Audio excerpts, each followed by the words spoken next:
Yes, folks, welcome along to the Race Hours Dublin Racing Festival preview with David Jennings from the Racing Post. And I'm delighted to be joined by an expert panel for two cracking days of racing. We've got Diarmuid Nolan and Dean Ryan, of course. We've got Stephen Cass, Paddy Aspell, and we've got Jamie Benson from tote.co.uk, famous, of course, for his Beat Benson tournament and the creator of Fantasy Racing on the Tote. And Jamie, it is a big weekend for the Tote. Tell us all about it. Yeah, that was quite the intro. I normally get more jibes from Dino and Diarmuid about being awful at the play spot, but I'm sure they'll save that for a bit. But there's plenty of punting action going on at the Tote for the DRF. There are these tournaments going on every day on the Saturday and the Sunday, where basically there's £5,000 or euros in the what we call the Beat Benson Fund, where basically all of my bets get published on the day. And you can see what you're about to hear how ill-informed I am, but you can see what I'm punting, and all you need to do is make more of a profit than me on the day, and you get your share of the fund. So if you're having it right off, you want me to pick a few winners, so maybe tweet me with something that might win. And if I'm having it right off, you want me to do my brains in, which is a far more likely outcome. So it's just a bit more of a way to give you a bit of interest throughout the day. And there's also prizes to the top 3 profit makers on the day. So if you make the most, you win €1,000 down to 500 for third. So there's lots of different ways to be involved, and the tournaments, like I say, just your normal tote bets. But there's also the fantasy angle, which is I don't know if you can see, but I'm rarely seen without some fantasy stash on. You are my fantasy, Jamie. Oh, steady, DJ. Well, I have to say, I like that sales pitch from yourself there. Like, if you can beat me, I'm not very good. I presume you weren't like that in your interview for the Tote, or you definitely wouldn't have got the job. Oh no, Jesus! If I'd had an interview, I wouldn't have got the job. Thank God I didn't. Just kept turning up until they had to pay me by squatters' rights, I think was how it happened. But yeah, it worked. It worked anyway. Yeah, exactly. That's how you got into the Post, wasn't it, DJ? Yeah, just persistence. Absolute persistence is the only way forward. Look at Might Eye and Mr. Coffee and all them nags that I follow. Diarmuid Nolan, apart from probably myself and a few others, you're probably the most passionate man about racing that I know. Okay, so you've got about 15 to 20 seconds to sell the Dublin Racing Festival to me. What is so good about these 2 days at Leopardstown? Diarmuid Nolan, your time starts now. It is just the fact that it is a plethora of grade ones, Dave, absolutely shoved into a weekend, and the handicaps are brilliant. And basically, Ireland is dominating national hunt racing, and this is the pearl of Irish national hunt racing, isn't it? Wow, wasn't expecting plethora to turn up in the first 2 minutes of the podcast, I have to say. But anyway, enough of the shy talk. Let's kick on with it. Let's kick off with the 120 at Leopardstown on Saturday. It is the Nathaniel Lacey and Partner Solicitors €50,000 Cheltenham bonus for stable staff. Novice hurdle. It is an absolute corker, and at the minute Goodland is slightly favoured, although it's a pretty strong field. You've got Sander Clegane in there, you've got American Mike, Grange Clare West, and Dean Ryan. Let's kick this off with the Nathaniel Lacey novice hurdle, a big pointer for the Albert Barrett at the Cheltenham Festival. Tell us your thoughts. Yeah, some race to start the meeting with, DJ, to be honest. It's very, very deep. I'd say with the exception of maybe 3 of them, although someone might know something about the Susanna Ritchie horse, Quai de Paris. But I think Deep Cave and Cool Surviving probably strike those 3 off. But any of the other ones coming out on top wouldn't surprise me. And that's not going to help too much. I did have a couple of darts now. I want to take on Goodland. It was impressive, I thought, at Leopardstown. But at the same time, this is a massive step up in terms of opposition. As you would expect. I don't like the 2-1 around that. I'd definitely be a layer rather than a backer of that with such a strong field running for you. Whether you want to make a case for American Mike on the best of the bumper form and forgive it something for what we've seen so far. Sandor Clegane is good. Grange Clare West let the side down maybe last time, but I think you can forgive that behind Champ Kylie, so that one could definitely come forward. Not surprised that's prominent. I'm delighted Nigel Twiston-Davies is bringing We've All Been Caught, DJ. I think it takes a bit of enterprise to bring something over to the DRF, and I think he's made the right call. That form with Rock My Way looks very solid now after what happened at the weekend. And Race Hour listeners, and I know you're one of them, DJ, will be on this. We've been caught from early on the season for the Albert Bartlett. There was some big prices going around. I think Fryboy put it up on here, and a couple of other people gave a good shout on the Race Hour. I think that's enterprise and placement from Nigel Twiston. He's not going to be good enough, is he, Dean? I think he could be good enough. Yeah, there is a bit of a blanket you could throw over the rest of these, and they've all got a little bit to prove too, which is what you want. I think it's super competitive. I'm actually going to throw that one into the mix, but I do think Absolute Notions is probably the better prices. There's 10-1 around for it right now. I think it's 40s for the Albert Bartlett. I thought the race, I think it was a tote sponsored race actually. It ran in Nace behind In the Pocket and 3-car Bragg. I don't think there's anything wrong with that form. It was a little bit of a messy race. I think you can expect plenty more to come from this. He's 10-1 to go and win this race, and what I think is super open. I wouldn't be surprised if there's a lot more to come from that. He's 40s for the Albert Bartlett. Stephen Cass always tells you that if you fancy one for a big race at Cheltenham, you back it for the race where the price might change if it wins. But I think he'd be favourite if he wins this. You've got to take a bit of 40s, and I'd be having a go at Absolute Notions for this. With We've All Been Caught as well I think it'll outrun. I think it'll go well. Beautiful. A 10-1 poke for Dean in the opener, with talk of a 40-1 shot for the Albert Bartlett. Nice way to start the show, Dean. Thank you very much. Paddy Aspell, very important to kick off with a winner. It sets the tone for the whole 2 days. Can you do it? Well, I think there's a few horses in this race that, although it's a deep race, there is a few that are on sort of a bit of a recovery mission, isn't there? I think it's fair to say. And I mean, I've just been quite taken with a little bit of turnaround from the Paul Nolan stable, and very relieved as well. You know, they're a good outfit, both Paul and his brother there. They're really good partnership, and it appears that they're just slowly getting a nice team together. And Sandor Clegane, I know he has bombed out on more than one occasion, but I think when he has bombed out, he's just run awful. But what I've seen of him both times this season, I thought he's looked pretty good. I'm just really pleased that the yard have turned a corner, and they've just been, you know, a few whispers about this horse that he's pretty good. He's definitely more exposed than a few of his rivals in here, and that is there for everyone to see. But I like Sandor Clegane. He's quite battle hardened and might just be quite a nice horse lurking in there. He's short enough for me. I wouldn't like to see him get much shorter, but I won't desert him. So Sandor Clegane for me. And for me, 2 votes for Sandor Clegane. I'm a massive fan. Diarmuid Nolan, what do you like here? I like the horse that Dean kind of ruled out here, David. Qui de Paris. I thought last time. Now, how can you make a case for Qui de Paris? I'm looking forward to this now, Diarmuid. I liked him at Tremor. I just thought that this horse is definitely not a 2-miler. I quite liked that performance. It was a terrible race, but he was kept wide the whole way. He kicked home.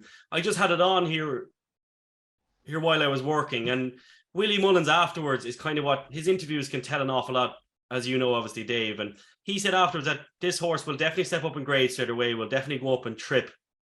And that he was one to follow for the rest of the season because he should improve an awful lot. One angle that seems to be missed the odd time in national racing is just how much Willie Mullins' staying novices drastically improve after their first run. Look at the Nice Guy, look at Monkfish, look at Manelica Cooner, who took this race last year after winning a fairly humdrum maiden hurdle. And Qui de Paris, to me, looks very, very similar to that. You can also, he's a half brother to Tiupu, so going up on trip is definitely going to suit him. And the front of this market, I would personally have Sandor Clegane as the favourite myself, but I think you can throw a blanket over the first 4, if not 5 here. And I just think Qui de Paris being up at the right trip, the fact that he's just like a lot of Willie Mullins' novices, particularly their staying novices, he'll improve an awful lot. This horse was highly thought of. They were kind of disappointed with that run, but I think 2 miles just definitely wasn't him. He's a close relation to Tiupu, as I just said, and at 10-1 or so, Dave, yeah, I quite like him for this. And I do think that as he's left wing, I will say that, but I just think there's not a whole lot between the first 5 in the market, and he's one that could drastically improve, as Tiupu did going up on trip as well. He absolutely could, but I think, like, they think the world of him. They really do think the world of him. But like that form at Tremor, the second horse was hammered by In Excess. The third horse refused to run next time. The fourth horse was hammered next time. I know you said you liked the run. I hated the run. I thought, I was like, Jesus, I got this fella wrong. So very interested to know that you were impressed though. It's muck form, and all I was impressed by was the fact that he got the job done when really it just didn't look like his day at all on the ground. Definitely is not strong form. I completely can concur that, but I just think that there is a lot of promise there, and there definitely is an engine there. Going up and trip will definitely suit him. And that form from France as well, the winner of that has gone on to run very, very well in Grade 1 company afterwards. So I do think that there is a good bit more to come here. Well, Diarmuid Nolan, 5 minutes ago, I was giving him absolutely no chance whatsoever. Now, I'm still giving him no chance, but I wouldn't be surprised if he won, I have to say. Jamie, what do you like in the opener? I'm with Dino here. I really like Absolute Notions. He also, the day that he was third behind in the pocket, who I like later in the on the Sunday, I think he runs against Pascal Vega. He looked like he actually didn't quite. He got done for a bit of toe, and he gets an extra 2 furlongs here today. He's from a strong staying family. I think Absolute Notions is a really interesting horse at 10-1, and Cater Parry was also on the shortlist at DMO. So I'm very much rowing in with the race hour lads. I remember Willie said he thought Cater Parry could be a dark horse for the bumper earlier in the season, which I thought he would have been an especially dark horse given he wouldn't be qualified for it. But Willie Mullins going to new levels to put us away. But they would be my 2 against the field, I think, at both near enough double figure odds, and the exacta on that I'd say would pay 3 figures. So if those 2 come in, then the B Benson could be on for a massive payout. Or more likely, when they both get done, all you need to do is make stop it. Now stop putting yourself down, Jamie. Stop. We're only on the first race. Nobody has backed any losers yet, Jamie, okay? We're all very positive, okay? So it's 2 votes. Wasn't expecting this now, I have to say. 2 votes for Absolute Notions. We have 2 votes for Sander Clegane and 1 for Cater Parry. So Stephen Cass, you have the casting vote, my friend. Yeah, it won't be for any of them now. I think it's a strange market here. Like Goodland, there's been loads of money for him. He's been a bit of a hipster horse, a bit of a choice, and I think he will be favoured. But I think this will be 3's the field when the decks are made. And if it's 3's the field and even 7-2 the field, which it could be 7-2 each of 3, and then 10s. I do like Goodland. I mean, his form, he was really impressive the way he saw out his race. 2 mile 6 looks like it'll be perfect for him. So if we're getting a bigger price, I'd be interested in Goodland. And the other one I'm definitely going to back is Deep Cave. The day against Absolute Notions, he travelled all over Absolute Notions that day. Yeah. And he jumped left. So he was losing ground at every hurdle. I think he's a better horse than Absolute Notions. He's twice the price. He's been to Leopardstown. Good form. The time is okay. Form only okay. But it was the way he saw out his race that day. So I'd be worried he might be a bit slow. This race, they often bang for home in a sprint when they come around the bend. If you think of the time that Commander Fleet won at latest exhibition, if you're not there handy, you're gone, because they can get a bit of a stretch on you around the bend here. If he has the toe to hold with them, I think he can really see it out well. Henry could have brought Hidden Valley Lake here. I presume he's going to Clonmel or somewhere. But he did say last week that this was his horse for this race. Interesting enough as well, 5-year-olds who you wouldn't think would have a great record in a stay-in hurdle, novice hurdle. They've won 4 of the last 5. So there's 3 5-year-olds in this. He's one of them. So I just think he's a huge price at 20-1. And you might get bigger on the tote on the day. I'd give him a good chance at a big price. Excellent stuff. Yeah, I know he's held in very high regard in Knockeen Deep Cave. He's probably a bigger price than he should be. So a big price fancy for Stephen Cass in the opener. So we're rolling along nicely, folks. It's on to the second grade one of the day. It's the Donoghue Marquis Spring Juvenile Hurdle. And this is all about Lossiemouth. I'm going to stick with you, Stephen Cass. So are you a believer in Lossiemouth? Are you part of this ever-growing fan club about Lossiemouth? Is she the biggest banker of the 2023 Cheltenham Festival? And is she the biggest certainty of the Dublin Racing Festival? Yes or no? She's probably not the biggest certainty because there's a few unknowns. I mean, Gallopin Deschamps probably a bigger certainty than her. 4-year-olds, I don't get too excited by them. DJ Trans as a punting medium. I don't really like them. Is Blood Destiny going to run, DJ? Do you know? My guess would be no, but maybe well, I don't know. Yeah, like this race is going to fall apart. There'll be 4 runners or something, and yeah, she'll probably win. But yeah, I've nothing interesting to say. The only interesting thing I have to say is Gust of Wind, this horse that's coming from France, right, and beat Jazzy Matty over there by about 22 lengths on debut. So that's the only line we have. That's not bad. I'd say he's probably a good horse. But Gust of Wind is a horse I remember. Does anyone know who Gust of Wind is in horse racing terms? There was another horse called Gust of Wind. No, not me anyway. The last horse to beat Winks was called Gust of Wind as well. So there's my little fact now of that's so that's what hopefully that'll be declared. It'll be interesting to see because the French form is good, so could be one to watch. But I've nothing interesting to say in terms of winning this race or the triumph. Jamie, is this your perfect exacta race? Trying to, like, this is one where toe betters will get a little bit of value here, trying to find the exacta, will they? Yeah, spot on. I mean, I didn't think we'd get onto Aussie middle distance racing quite this soon, but but there you go. Yeah, I tried to get Lossiemouth beat at Christmas, and that went horribly wrong, and so I'm done trying to get her beat. Yeah, I think she wins. And then in terms of something to come second or third to her, I think like Stephen said, Gust of Wind is the only one really that brings sort of a bit of interesting form. That's a bit more unproven, so maybe we're taking a chance there.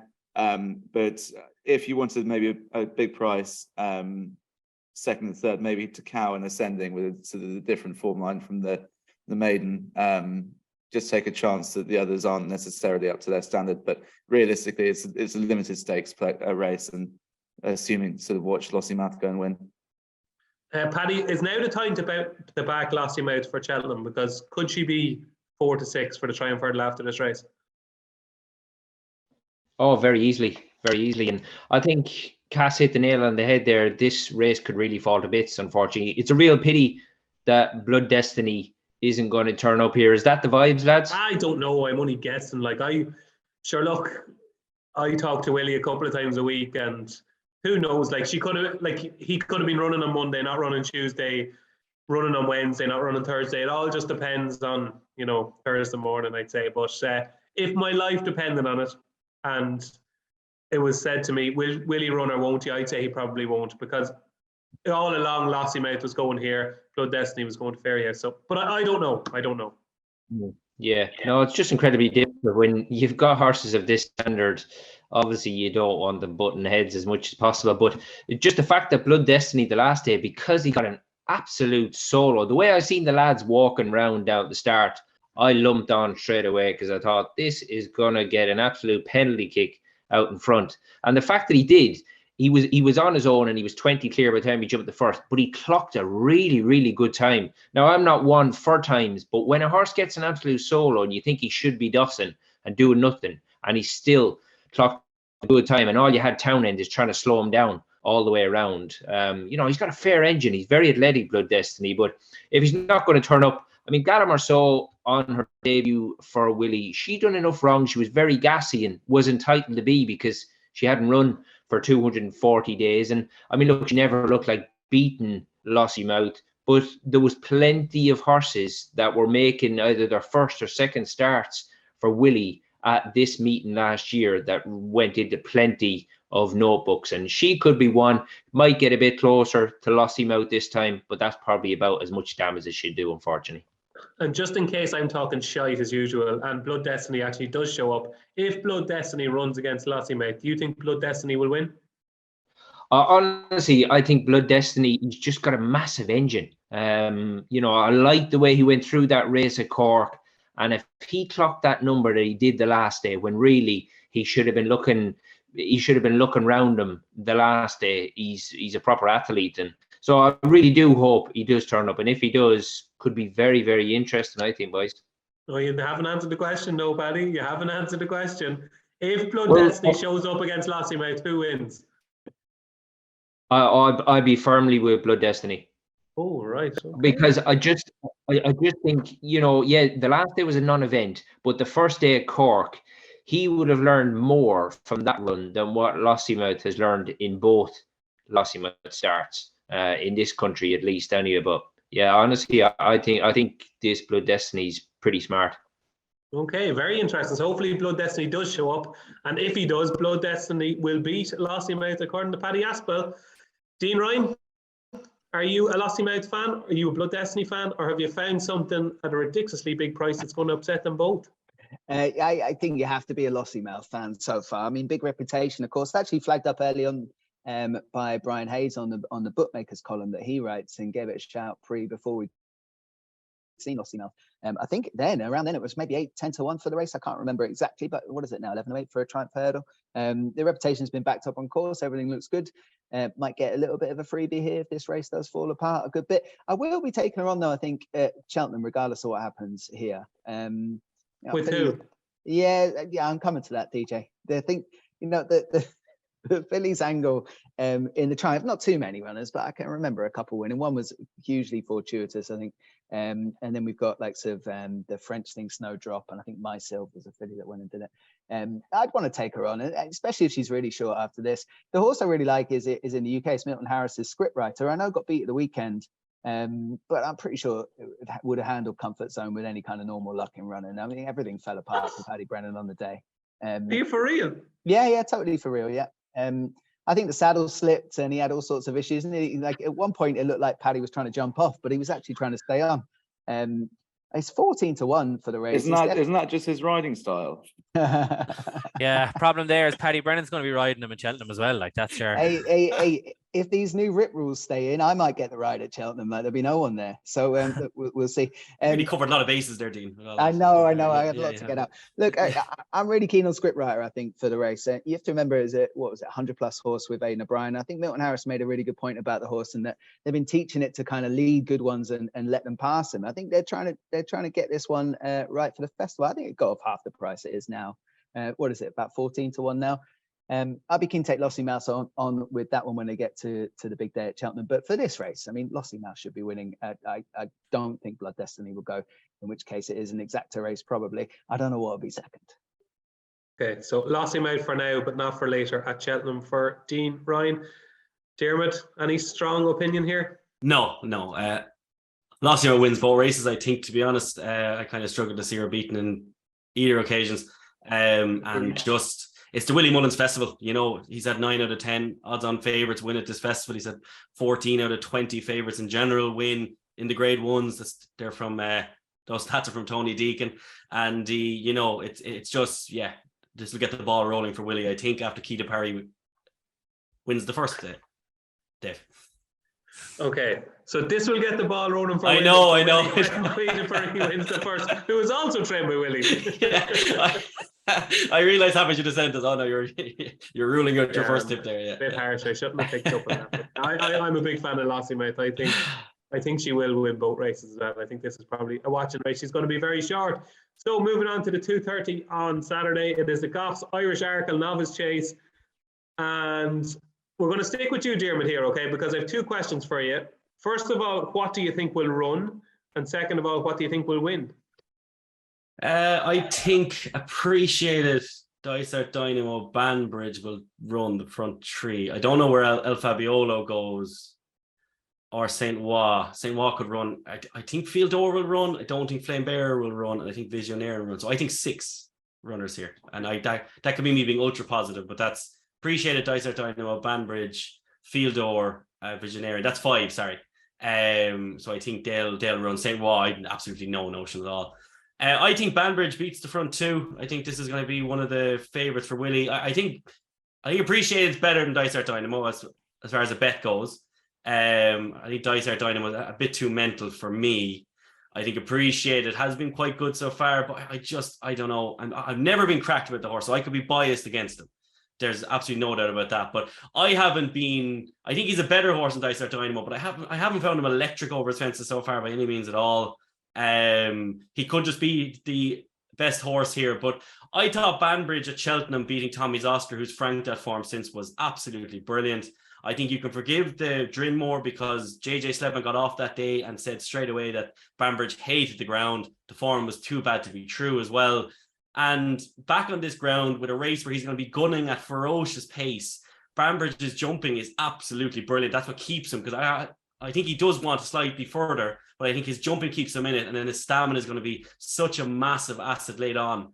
And I just think at 9-2, I'm very happy to take on the front two here. I'm just not mad about either of them. I think Appreciated is the better horse. I think Appreciated, had he been a year or two younger, is the best of these.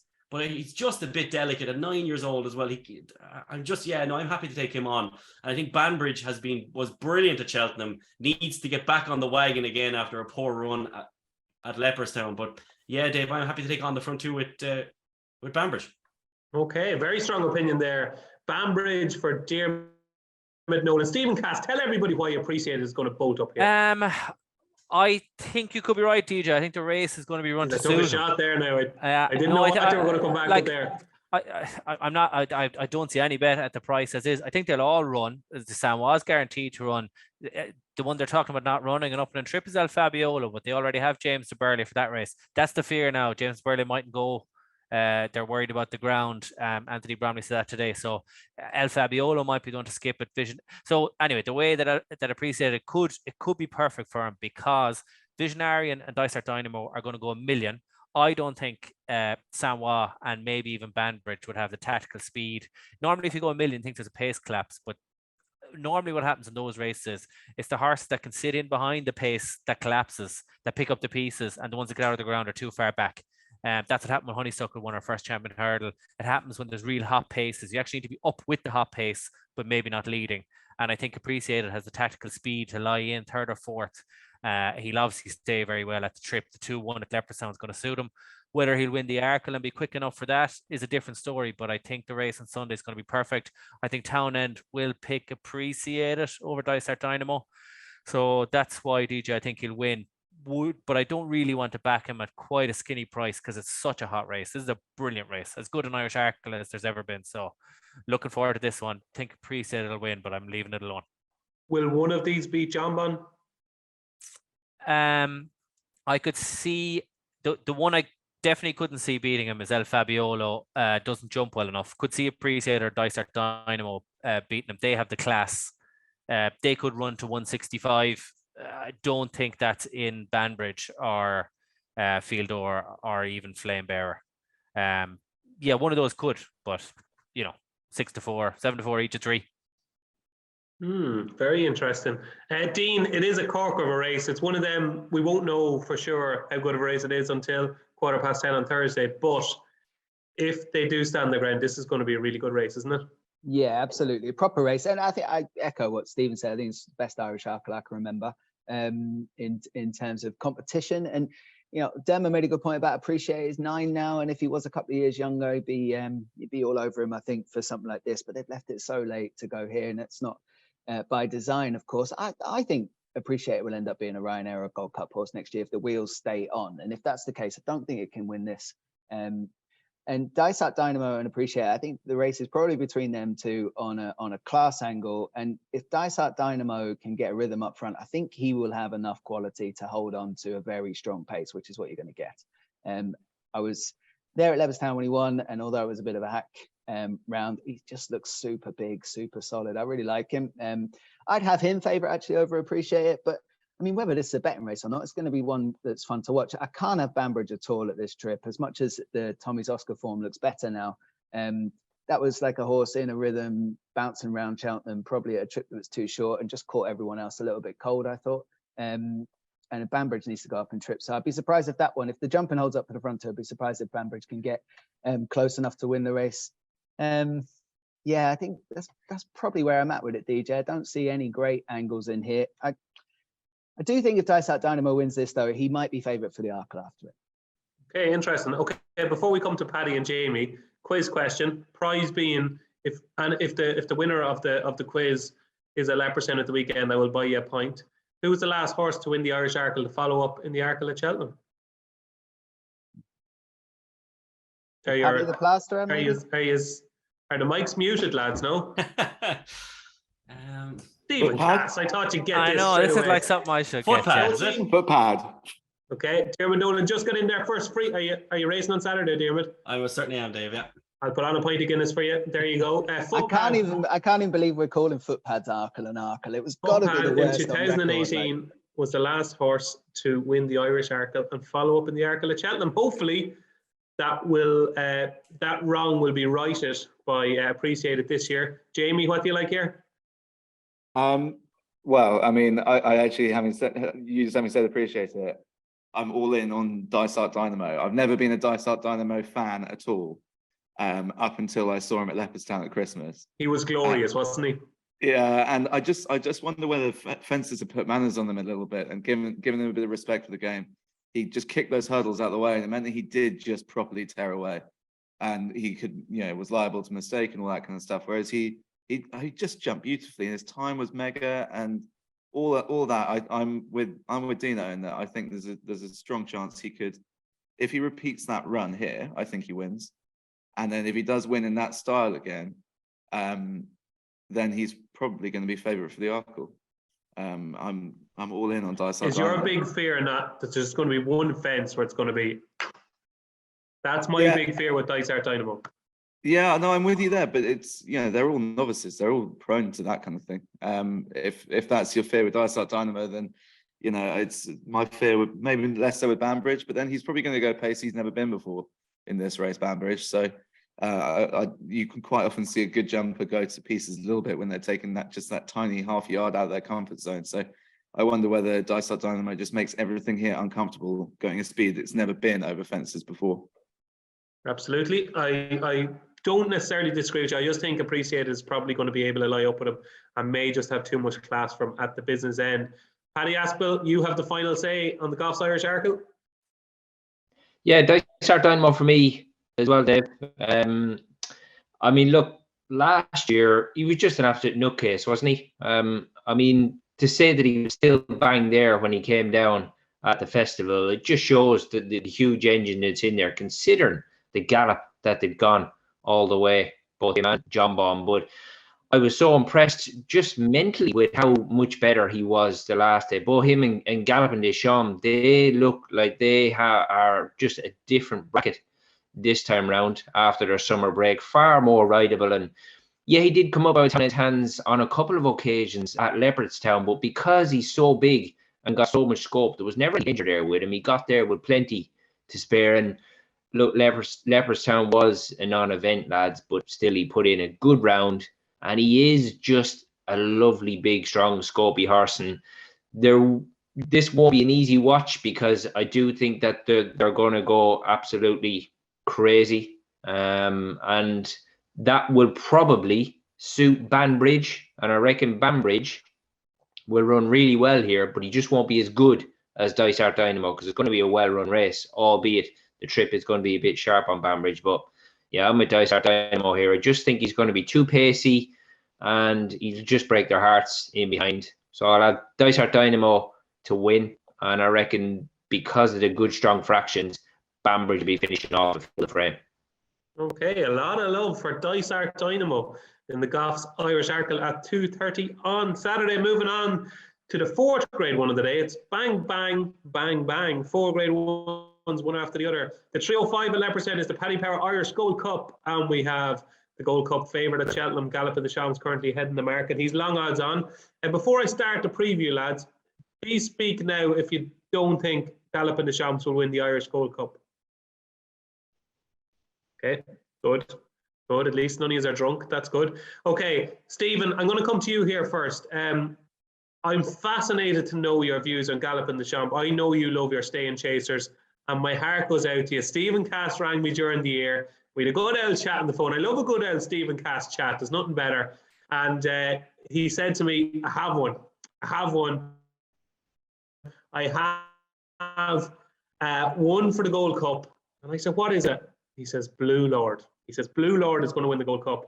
And you know what? As he started saying it, I was like, this fella's mad. And by the end of it, I was nearly backing him. So my commiserations with Blue Lord. You were almost right. There was just that big decision where they had to decide whether to go up and trip or go back to 2 miles of Blue Lord. But anyway, Stephen, now the Blue Lord is not going to be running the Gold Cup. What's going to win the Gold Cup? Yeah, like Blue Lord is kind of an in on that. Like I think there's two types that win the Gold Cup. There's your 2 milers that can really settle, jump away in a rhythm and go up. Best Mate was one of them. Size and John was one of them. Album Photo was kind of a mid-range. Now I know he won an RSA, but he was kind of a mid-range one that went up. Weapons Amnesty was another one, or War of Attrition, sorry. And there's another one as well. Wasn't there a real obvious 2 miler went up, won a Gold Cup? Kicking King. Kicking King, yeah, he's another one. Caudo Star. Caudo Star. Yeah, well, Caudo was different. Size and John. He was different. Size and John, that's the other one. And like, there's loads of those types. The other type are real grinders, and we know them, Denman, Native River. Galopin Deschamps is in between these, and I've never seen a speedy 2.5 miler go up and do it ever, like in my lifetime. One man maybe a little bit, but apart from that, he's not the type of horse that wins a Gold Cup. And my big thing with him, if you watch back the Cheltenham run last year, now he jumped really good at Fairyhouse after-ish. He jumped really good the last day in the Durkin, but he jumped rotten around Cheltenham last year. He looked good because he was 10, 15 lengths clear, but like he jumped about 7 or 8 of them big. The first 4 he absolutely ballooned. If he does that again at Cheltenham and gets buzzed up, he's no chance. And then I don't think his running style is going to suit 3-2 and a slog. He is an absolute monster if he can win a Gold Cup over that trip. He might be, but they almost never are. I've said this about him last year. They almost never are that good as Cato Star. So yeah, I definitely. If the Gold Cup was tomorrow, what would you be backing? Actually don't know, DJ. I don't know. I was so I could just see Blue Lord winning, and I backed him to win about 20 grand. So I just have been keeping away from it.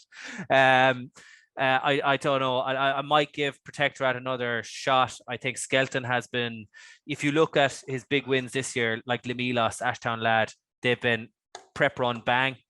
He wasn't going running Protectorate after he won the Betfair Chase. The fact he gave him a run, I think he just wanted to get him fit. But like, yeah, no, I don't have a strong pick in the race. But I would, if Galopan goes 4-6 after this, I'd be mad keen to lay him. Okay, but he will win this. He will win this. Yeah, 3 miles around Leopardstown will be fine for him. What'll be second? Statler will definitely be second, I think. Yeah. Will he run? Will he run? Very good, Stephen. Nice little pun there that you didn't even know. Yeah. I don't know. Look, I haven't a clue really, but I don't know whether he'll run or not. But if he does run, I think he will be second. Obviously. And will Galopin Des Champs run? We'll see now. We'll see now. Leopardstown chase course on a Sunday. Yeah. Galopin Des Champs will definitely run. I know exactly what's going to happen here now, right? So who have I still to speak to? I have 4 years left to speak to here about this race. There is somebody here, guaranteed, nothing sure. Somebody here is going to put up any second now each way. Guaranteed. I'm looking at the faces here, and I have a feeling it's going to be Dean Ryan. I can guarantee it's not going to be me. Okay, go on. Tell us what you fancy. Look, I don't think it's a betting race. I really want to see something special from Galopin Des Champs because that's what we want to see, and it does set up that Gold Cup so we can all take him on. I'd be taking him on at Cheltenham as well, just because it's going to be super short, and you got to do that in a Gold Cup. It would be monumental, as Stephen Cass says, if this monster can go and do it at Cheltenham in the Gold Cup. I still think it's a big ask, though. I think the lineup behind him for a Gold Cup, I wasn't upset with Noble Yates or Protector at the weekend. I thought both those runs were totally fine in prep for the big one. I wouldn't have any problem with that. And you've still got a Brave Man's Game there, who I know you're a fan of, DJ, in the past, and has done nothing wrong, and a little bit maybe a Cheltenham box still to tick, but that's probably unfair. So I think, look, straightforward. Hopefully this runs and Statler runs. I thought Statler's run behind Manila Indo was good, but you would have liked to have seen it step forward a bit more to even consider it in picking up Galopin Des Champs here. So yeah, Galopin Des Champs hopefully does something special. That's what we want to see, and then we can all have a crack at it at the Gold Cup. Diarmuid Nolan, are you my any second now, man? No. I like. He's going to finish second. I'm telling you, he's going to finish second. If Statler doesn't run, he definitely can. Fury Road and Kenboy, yeah, 100% he can. No, I just can't believe the lads are even considering Protectorate or these horses for a Gold Cup. Like they're having a chance. Talk sense into them there, Diarmuid. Will you just talk sense in? They're having a chance. Paul Keeley in the weekender this week. Big tweet comes out, Paul Keeley has got this 20-1 fancy for Cheltenham. I said, if I open this bloody paper now and it's Protectorate, I'm going to throw it in the bin. And it was Protectorate. Yeah, horses. Holy God. He wasn't that close last year. He was kicked out of touch. And like I think Galopin Des Champs wins this, and then I think Statler wins the Gold Cup. I think Statler gave Manila Indo he gave £8 that day to Manila Indo in his first run in open company and ran him unbelievably close. Manila Indo is very good on runs like that. Like last year, he was a clear second in that Gold Cup. I think Galopin Des Champs, I echo everything Stephen Cass said about Galopin Des Champs. 3 miles around here will suit him. I don't think Statler could live with him around here, but the extra 2 miles will bring him right into it. And even if he went over only run and went the album photo route in a way, albeit he wouldn't have won, I'd still be backing him I thought that was a monstrous effort behind Manila Indo. Really did. And like Indo now is so tailored towards the Gold Cup. That was his warm-up, and then he was going straight there. I really think that was a huge effort altogether. And yeah, as much as Galopin Des Champs will win this race, I'm a big fan of Statler for the Gold Cup thereafter.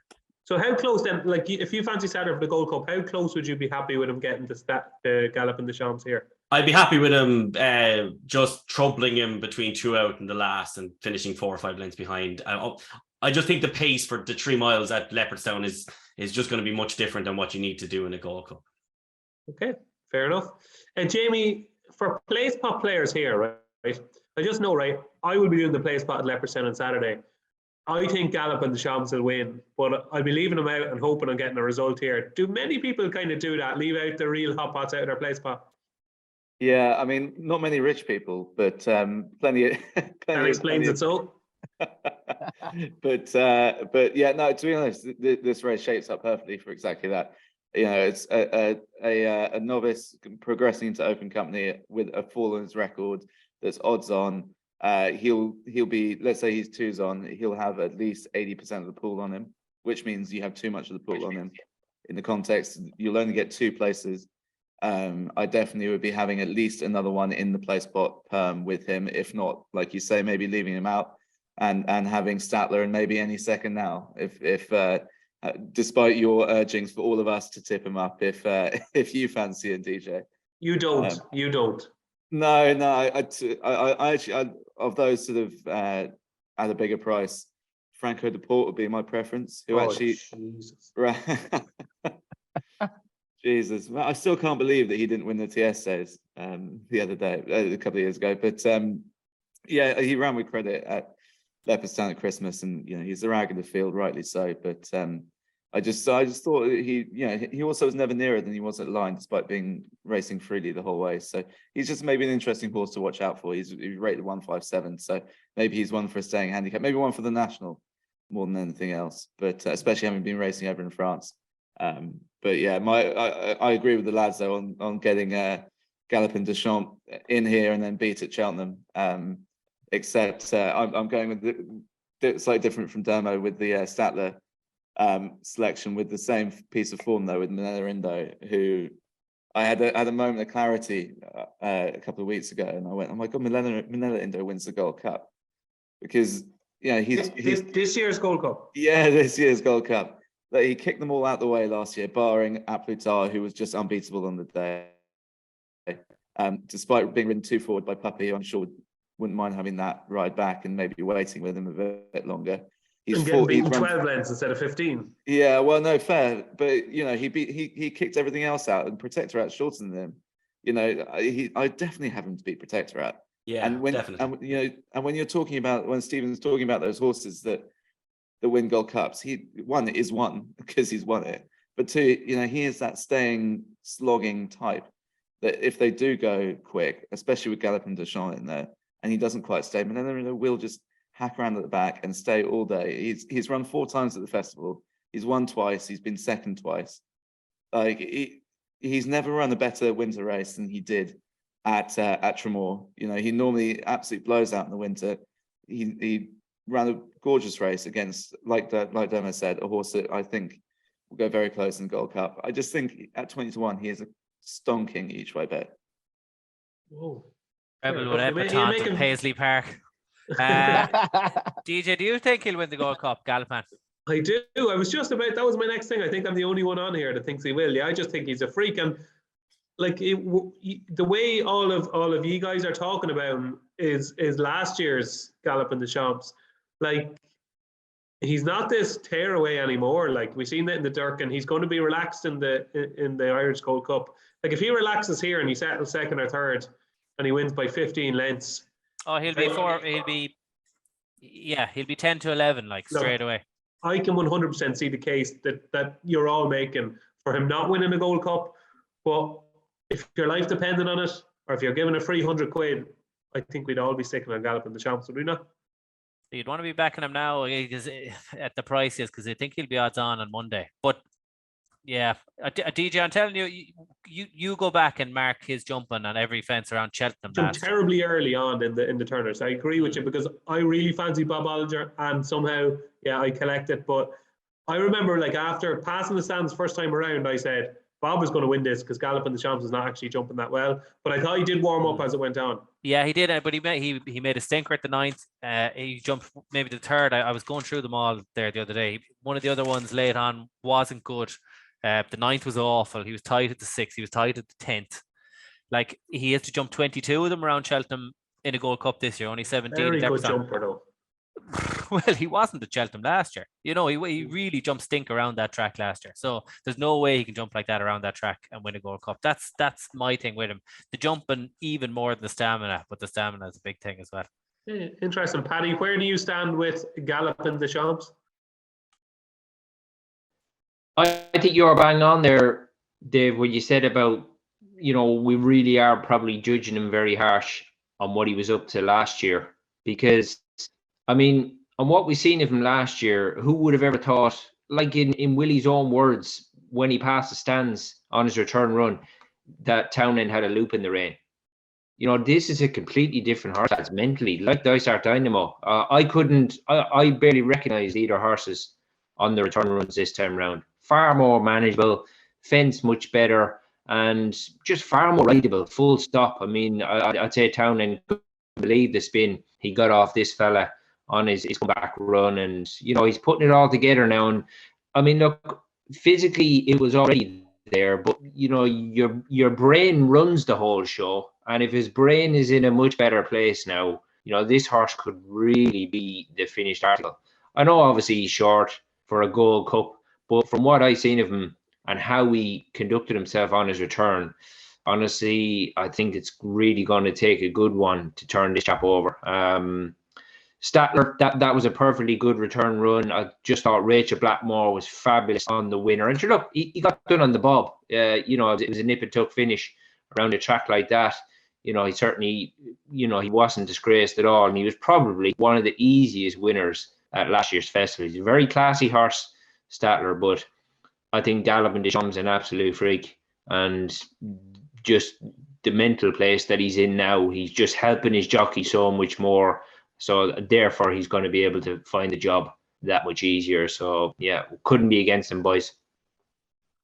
Okay, so we've got a vast array of opinions on Galloping the Champs with regard to his Cheltenham claims, but we all think he's going to win the Paddy Power Irish Gold Cup on Saturday. There are, of course, three fantastic supporting races. We've got the 340, the Racing Stay at Leopardstown Handicap Hurdle, the 410, the Paddy Power Handicap Chase, and the 440, the Future Stars bumper, a grade 2, which often throws up a star, including Facile Vega last year.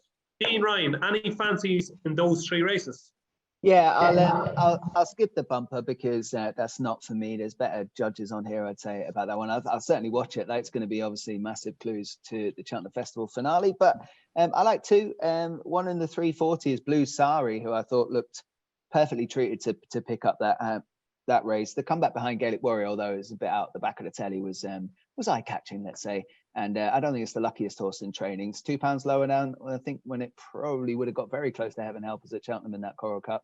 I'd be surprised if it doesn't go very close in this. It's still 16s for the Coral Cup. I assume that's where they're going to go this term. So yeah, Blue Sari, I think you get double figures at the minute for that one in the 340. The other one I liked in the 410 is Phil Dudaris. I know it's one of Dermo's horses that he likes very much, so I might be stealing his thunder here, but I haven't got a clue if I am.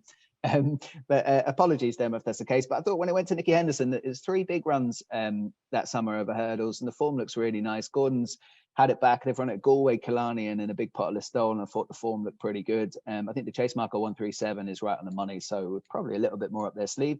Imagine it's Gordon's main dart for the race. He could have Call Me Lyrene running there. I think he won the handicap hurdle on this card last year. But I think Phil Dudaris will be the one. This double figures, I'll be playing that. Excellent stuff.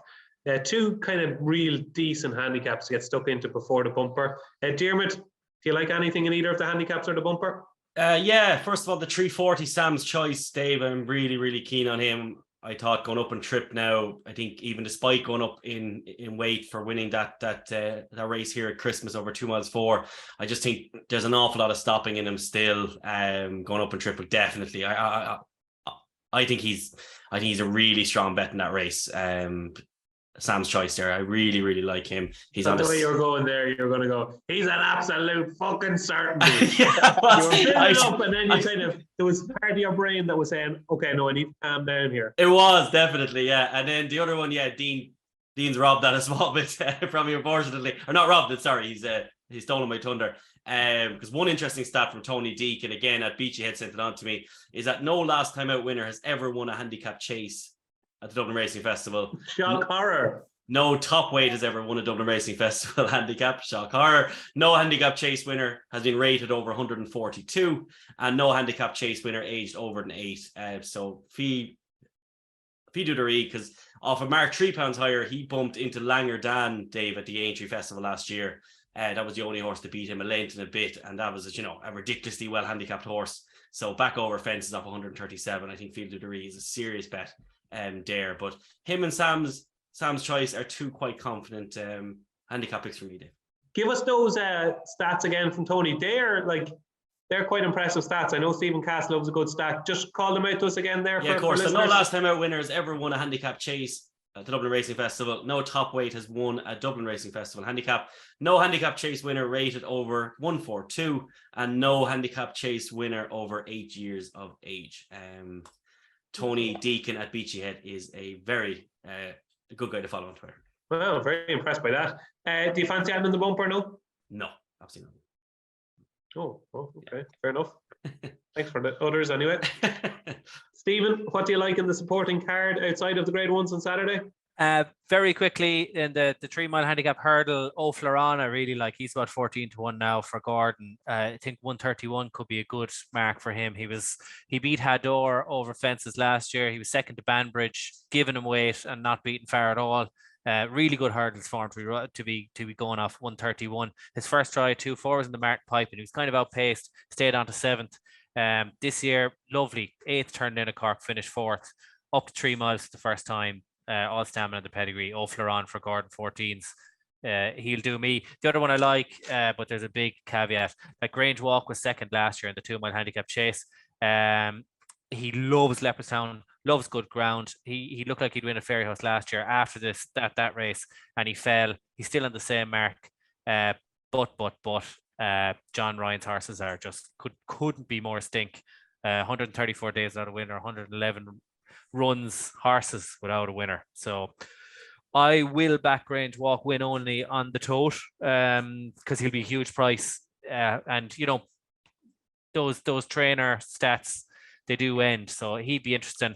Bumper, oh god, it's impossible. Facile Mode's a bad price, I think. DJ, who do you fancy the bumper? I don't fancy Facile Mode. That would be my starting point. I think Better Days Ahead will win it. Yeah. If I was to pick one that should be Fav, it's Better Days Ahead. Chosen Witness looks a monster, but I'd say he'd want soft ground. He's so big, he's some stride. That's a good race to bumper. It's really good. I'd be interested in Paul Byrne's horse as well. But he's short enough now, given what he's done. Farron Illy. He was getting weight the last day as well, so he was a bit flattered. Don't have an opinion on it. I'd agree with you though. Better Days Ahead should be jolly, I think. Yeah, I think so. I think he's a nice horse. Jamie, you like adding on the supporting card? I'd be with Dimo on Sam's Choice. I think he's as close to a certainty as you can get in that race. Just to put the full mockers on him. I think he's just, also you can see him wanting to pick up some extra weight to get into Cheltenham handicap hurdles as well. So I like him there. Also in that would like Freedom to Dream back hurdling after failing over fences. He's £4 lower than when he was 4th in the Martin Pipe, just for going over chasing. And he's run well at this meeting before. He'd be an interesting runner for me. I think we could probably, between a lot of us, have a good go at the trifecta in that race. I like a load of the shouts that the boys have been putting up there. I'm also scared of Grosny in that, who looked like he'd been winning egg and spoon races over in England in novice hurdles. But one of the horses he beat was a Venetia horse that's since come out and absolutely gagged up. So that form is actually holding a bit more water than anticipated. And then in the handicap chase, this is more of a flyer than anything else, but Away with the Sea is really interesting. Back down to mark of 144. He won off 142, and he has an excellent record in these big handicap chases. He's been running over 3 miles and dropping back down. That win of 142 was over 2 mile one. I think probably 2.5 could be right up his. 2 mile one could be 2 mile one could be exactly where he wants to be, having been running a bit further than he needed. So yeah, back over course and distance. offer marking £2 higher than when he's won. That smells quite JPE. Although I won't say anything too bad. I don't want to get the man a 12-year ban.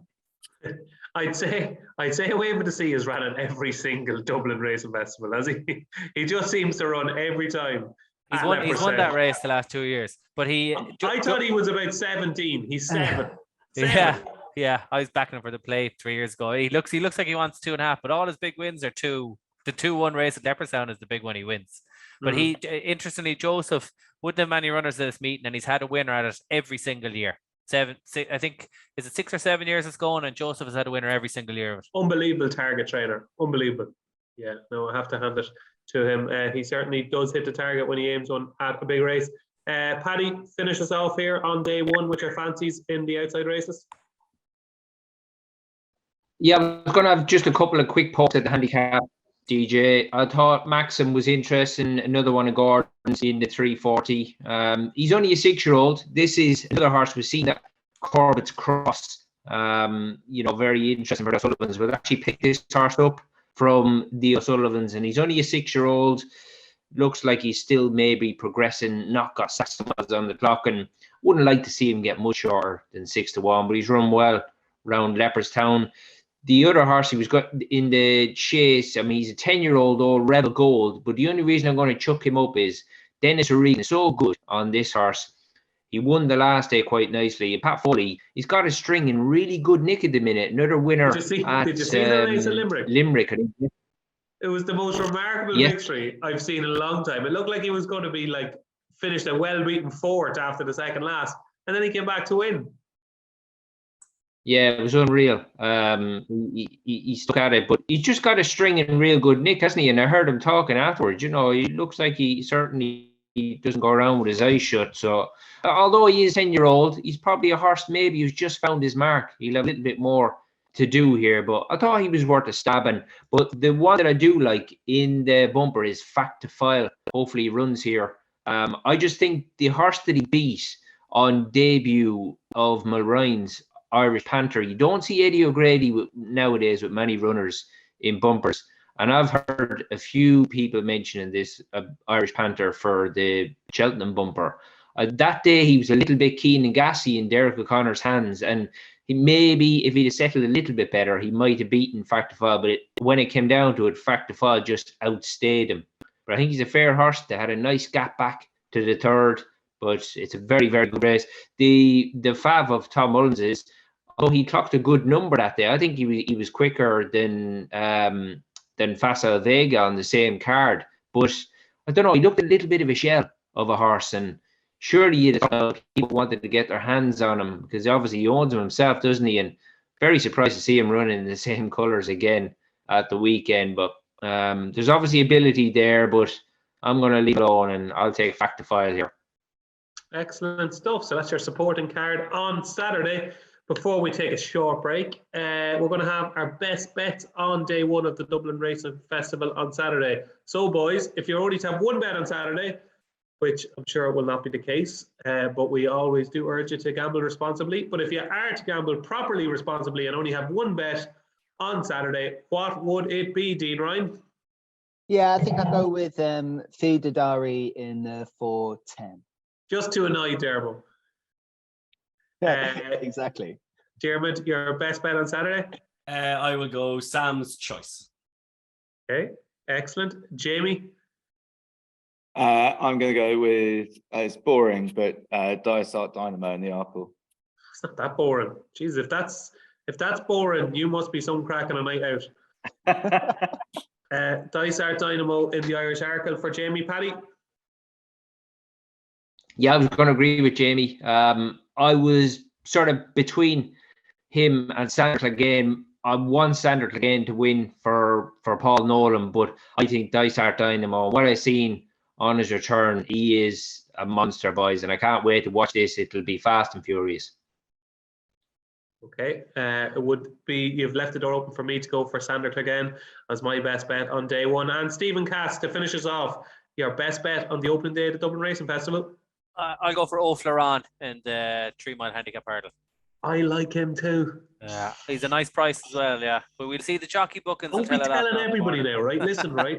This is between us. Don't be telling PG, everybody. I'd say we've never backed a winner together in our lives, so we might as well start laying it now. Yeah, he has a big chance. I was kind of hoping nobody would mention Fleuron, I have to say. Yeah. I think he's got a massive chance. Jumped terribly last day and he still ran a cracker. So I'm very much in the Fleuron camp as well. So we have to break our duck sometimes, Steve. We'll back a winner together. Yeah, this is the week.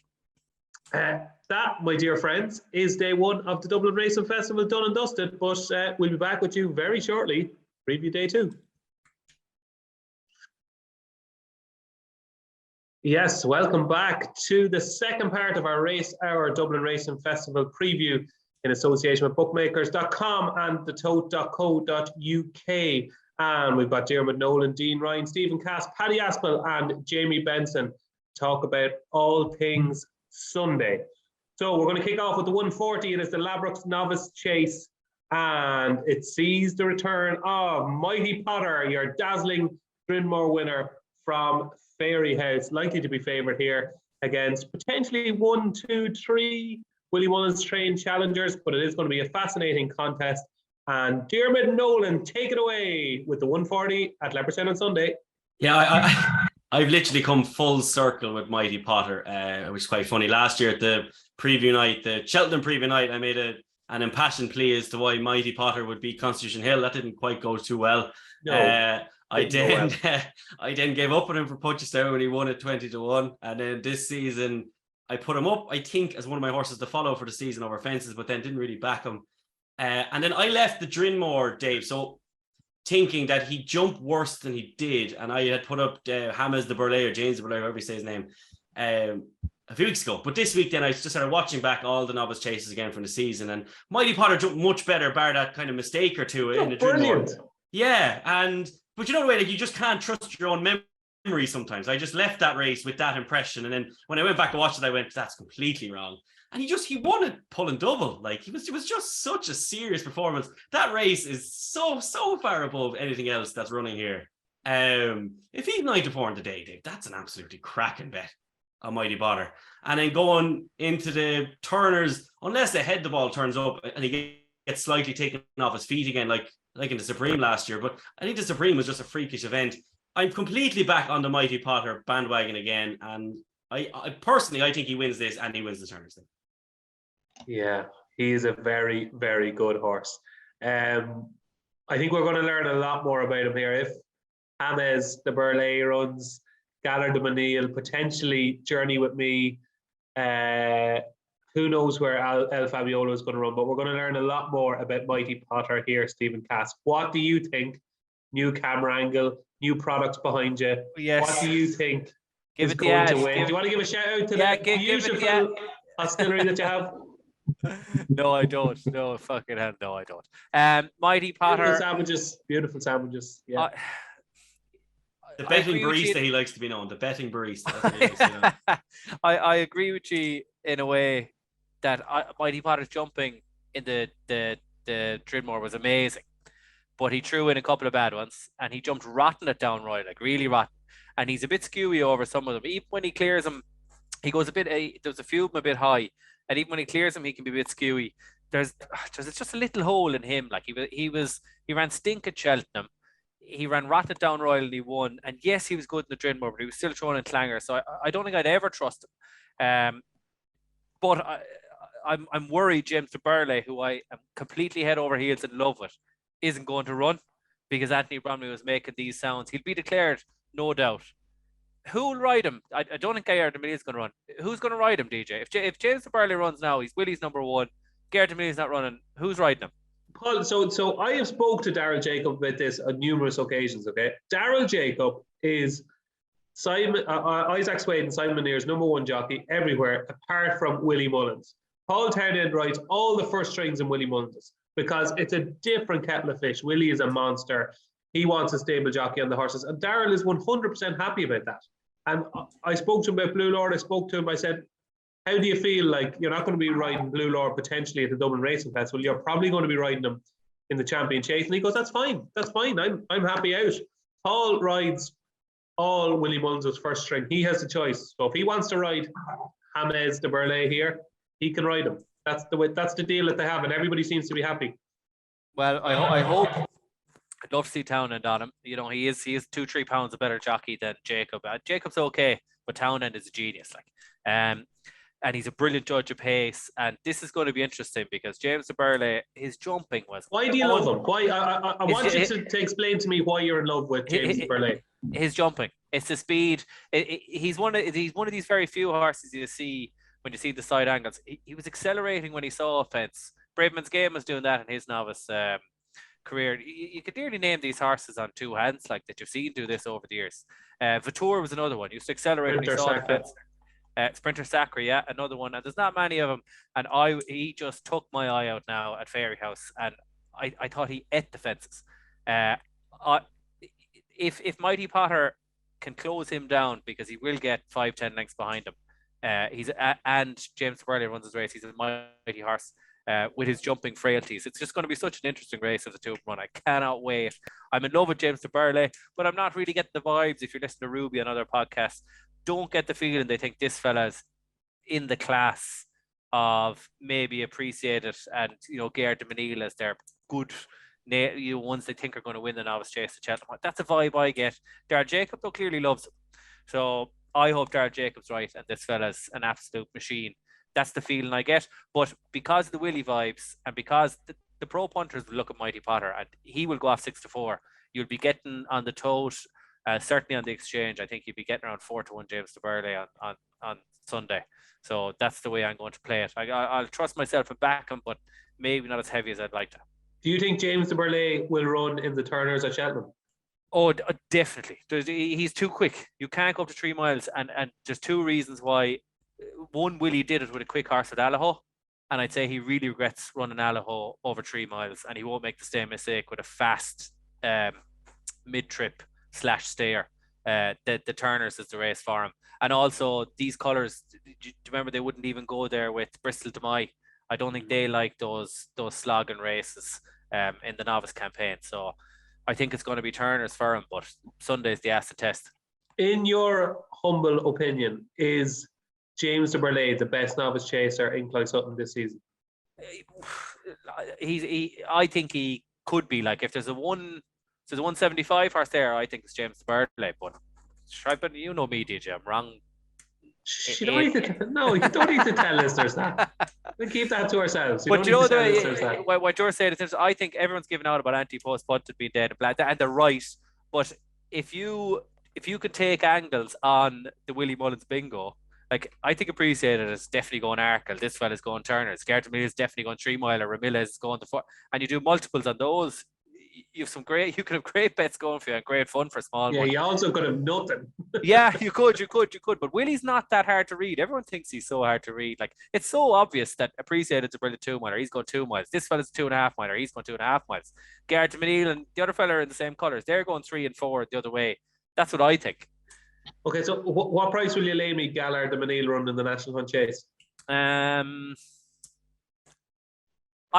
we'll have an even bet that will be right. I'll say he'll go the Brown Advisory. Right, I'll bring you out for dinner some night and buy all your drinks. I don't want to spend 2 hours with you. Like, I'll take the 100 quid. Okay, all right, the bet's off. You've abused me now. You've abused me. The bet's off. I'll happily come down. You can visit Anya in Dungarvan, and we'll all go out, DJ. You could buy me dinner, or vice versa. It will be vice versa because Gallard will be running the National Hunt Chase. Paddy Aspell, this is fascinating stuff. One horse that has to be mentioned so far, who I'm a huge fan of, is Journey With Me. I think if it did happen to be a little bit more cut in the ground than there is at the moment, I think Journey With Me is a big player here. But what do you fancy? Yeah, that was an absolute screamer of a run by Journey With Me last time. But I was going to agree with Cass here. I think this horse could improve so much for jumping the fence, James de Burle. He was exceptional the other day, absolutely faultless. And I mean, he's just got a real interesting profile. I mean, he made his debut for Willie in last year's champion hurdle. Then they ran him in the stairs at Punchestown, where, you know, he was never involved, but still finished second behind Classical Dream. But that the other day, I thought, was very impressive. And yeah, it's an interesting situation, isn't it, the way they have it with the jockeys at Willie's, because you don't really see that happen anywhere else. But I think I would be in agreement if it came down to it at Cheltenham. I would be happier to maybe see Townend on board, because I mean, obviously he knows these horses so well, and you know, he's just a top class jockey. But yeah, I'd struggle to go against James de Burle. Mighty Potter, he's a very, very likable horse, and obviously that form is stacking up well from last time. But yeah, he's got plenty of experience hurdling James de Burle, but I think the fence has even improved him yet again. So I'll be weighing in with Cassier. Jamie Benson, what are we going to do here? Oh, well, I'm not going to lie. The whole James de Burle thing, or as I might now be known, Hammy de Benson, that's really put the cat amongst my pigeons, because the only anti-post ticket I've got of any value is James de Burle at 20s into Mighty Potter at 12s, but with James de Burle going for the 3-miler and Mighty Potter the Turners. So I think that could happen. You'd think so. You'd think they've always thought him a stayer. And with Stephen on the way that he jumped last time, though, it was mad impressive. So I'm keeping everything crossed for that. Otherwise, it's baked beans for the rest of the year. But I'd be with Mighty Potter here. I think he's just an out 2.5 miler. That Drimwall form is mighty, and he's just, for me. I know the point around him having potentially a hole and having thrown a few stinkers over the years in. I think he had excuses those days.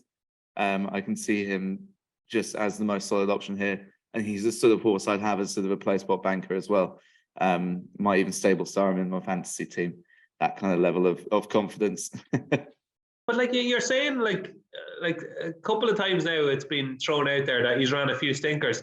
Am I not right in saying he's only ran one bad race in his whole life, and that was in last year's Supreme? Like, where were the stinkers? Yeah, I mean, I guess the other argument is he didn't jump very well on debut, and sort of crept home. But you know, I'm very forgiving, as I've learned from my wife, and you know, you can always. Want to elaborate on that? No, just back from a couple of weeks away with her. So yeah, no, she learned to be very, very forgiving there. But why did you run off with another one? I booked the honeymoon in the first week of it, was staying with my best mate. So right, yeah, that was exactly not recommended, lads. But okay. Yeah, no, you know, for me, every time. One, you love to see a novice improving with runs, which he has. I didn't know if you were going to go into your relationship there or whether you were going to come back to horses. But we're back with horses now, okay? Oh, jeez. Now Mighty Potter wins. Let's move on, lads.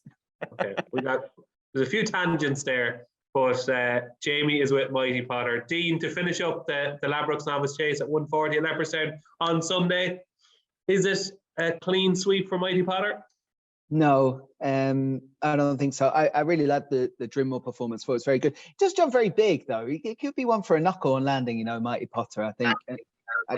I'm not totally convinced. Although I obviously like the Drimwall form. It was a good run. James de Burle, I think you asked Stephen the question whether it could be the best of Willie Mullins novices. I think it definitely could be. I do expect James de Burle to be too good here.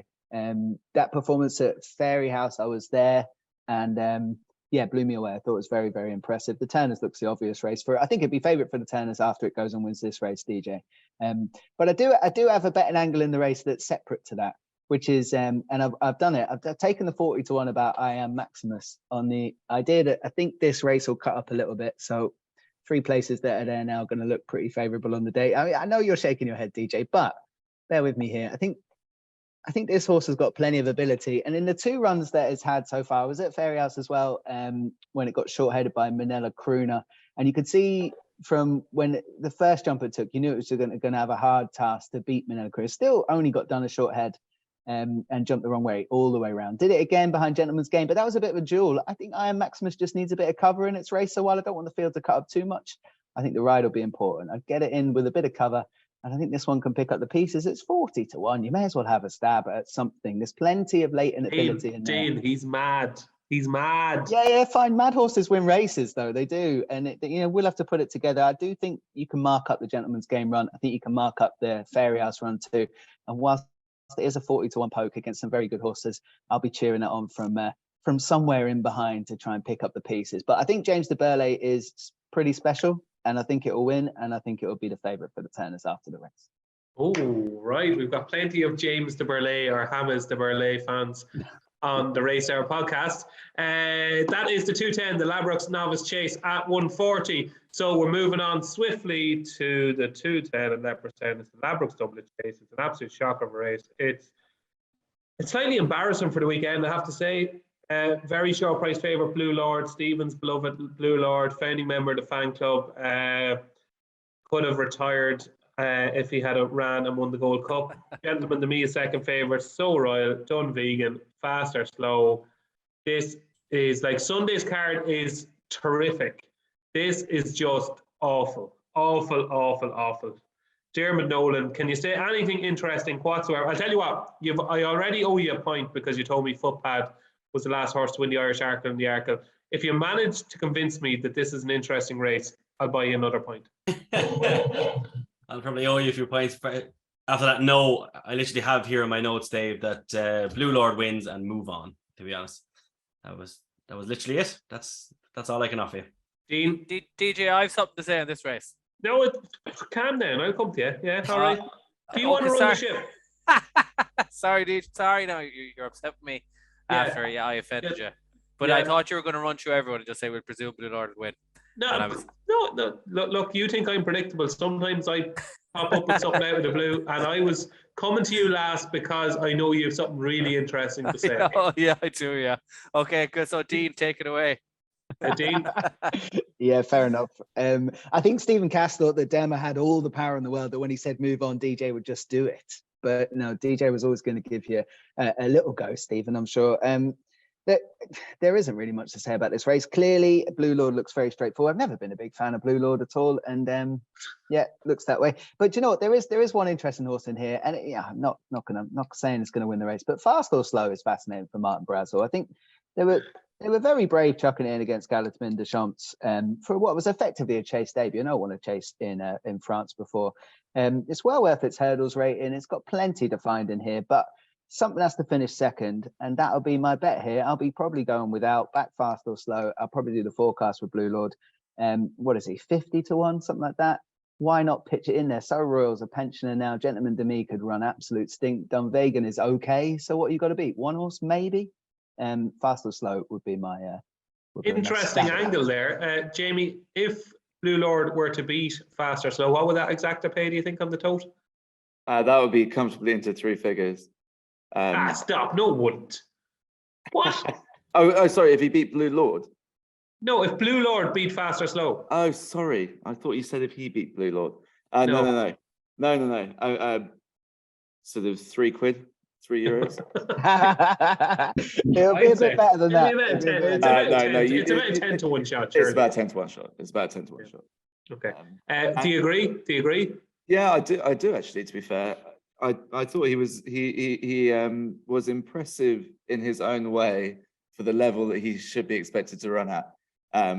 With that's about 4 different caveats in the John Durkan, but you know, in what would be politely described as a dog shit race. You know, I don't think he's got much to beat, like Dean said. Dunvegan would be my other one for the exacta, and if the 5 do turn up, you can bet the trifecta with the tote as well.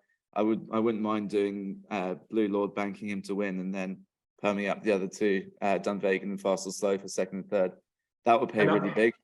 And all these offers on the tote, Jamie, it's with bit.ly/tote race hour. Am I right? It's on the screen, DJ. It's on the screen. Just reminding everybody, that's all I was doing. It is, yeah. It's bit.ly/tote race hour, and you can get £30 or €30 in free bets from that link as well. Thanks very much, Dermo. Paddy, Blue Lord wins, yeah. Boring, yeah. Yeah, no, defo. I mean, sure, look, we've got a 10-year-old and 11-year-old in here, but I think Dino's bang on here. Fast or Slow should not be the outsider of the lot here. When you look behind even Galopin Deschamps, look, he was beaten 20 lengths, but hey, that's not a bad run considering that this horse has been pitched. I think because he won a chase in France, I think Martin Brazel's hand was forced. He was very limited as to where he could run this horse, but Dino's come up with about probably the only angle you could have here, back Fast or Slow to maybe finish second to the Fav. Okay, moving on to the 240 at Leopardstown. It is. I'm only joking, Stephen. I'm only joking. The face of horror from Cass. What? Right, now listen. Don't let us down, right? It's probably the most boring race of the weekend, okay? You said Billy Big Balls come in here and says, I have something interesting to say. So don't let us down. Make sure it's very interesting. And the floor is yours, Mr. Stephen Cass. Well, look, you're not going to get too rich because it's not going to be a big price, but Blue Lord's going to win, blah blah blah, right? But I think So Royal, he's a slightly bigger price than Gentleman to Me. Now, Gentleman to Me is gone at the game, like the way he jumped at the back straight at Leopardstown the last day. Forget about him. And he's a shorter price than So Royal. There will be match betting. You're going to get about 11 to 10, 5 to 4. So Royal to beat Gentleman to Me on good ground. So Royal has won 17 races, 14 of them on good ground. He's very good. He's a solid 160 horse on good ground. Gentleman to Me is about a 5 to 1 shot to run to 160 here. So 11 to 10 you will get that in a match bet on these two, and I think that is a hell of a bet. Okay, will you'll get stuck into that, will you? Yeah, that'd be kind of thing because it's a straight match, and I think So Royal. If you gave me what price is So Royal to finish ahead of Gentleman to Me on Sunday, now I would say 1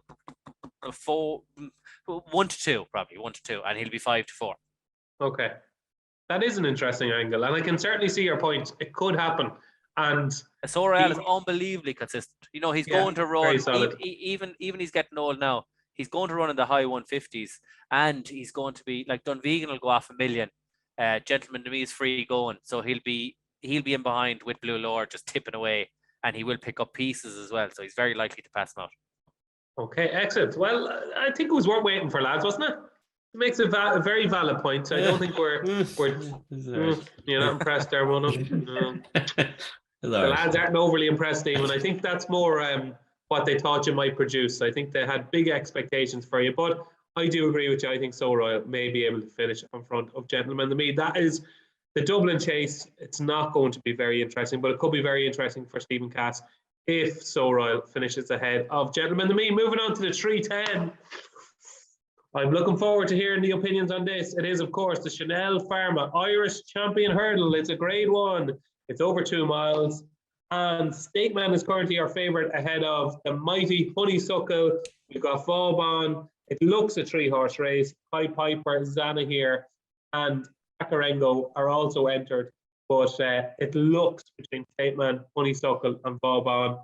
And Paddy Aspell, we're going to get you to kick off your thoughts on the Irish Champion Hurdle. I honestly thought Stateman will be shorter, lads. I can't really see how they can have the mare as close to him in the betting as this, because as much as we are big fans of Honeysuckle, and look, probably the biggest disappointment on her return run was, she was beaten and she lost that unbeaten record, but she's actually run really well. And I thought the boys on the first and the second were very canny the way they challenged away from her, just sort of caught her cold a little bit, because she didn't fall over the line. She's kind of re-rallied and probably run one of her better returns. Normally she's fairly lukewarm on her return. This is where we should see an improvement from her, and I expect to see a much better mare at the weekend. But it's just so difficult to get a handle on the Bromhead stable, because 3 out of 7 days of the week, you're thinking the Henry's horses are maybe coming back to a bit of form, and then a few shorties go and bomb out. They're just hard to get any sort of a handle on this time round. I'd say it's very frustrating for Henry himself. So, I just can't go with the mare to beat Stateman here. Look, he's already rated higher than the mare already, £2. He's rated 167, Stateman. And I think he didn't really get his blood up and get competitive the last day, so he looked a little bit workmanlike. I think the revs will be a bit higher now come the weekend. And if he was about evens or even 11 to 10 the weekend, I think he'd be a smashing price. Brilliant. Jamie, are you a Honeysuckle fan or are you a Stateman fan? The only thing that is keeping me up at night is the Henry de Bromhead stable form, because otherwise I would be all over honeysuckle here. I know there are lots of reasons to think that she might be on the wane, or maybe she wasn't even that good in the first place. But I think that she is one of the great performers of the past sort of 10, 15 years, and she has shown limited proof that she's lost that power. And State Man ultimately has beaten not very much so far, and he won a county hurdle of 141. He's entitled to be as highly rated as he is, but I frankly, if Henry's were in anything like good form, I would be having a max bet at sort of 15-8 on honeysuckle. I mean, it's foolish. I recommend to all of the listeners to side with Paddy because he knows what he's talking about.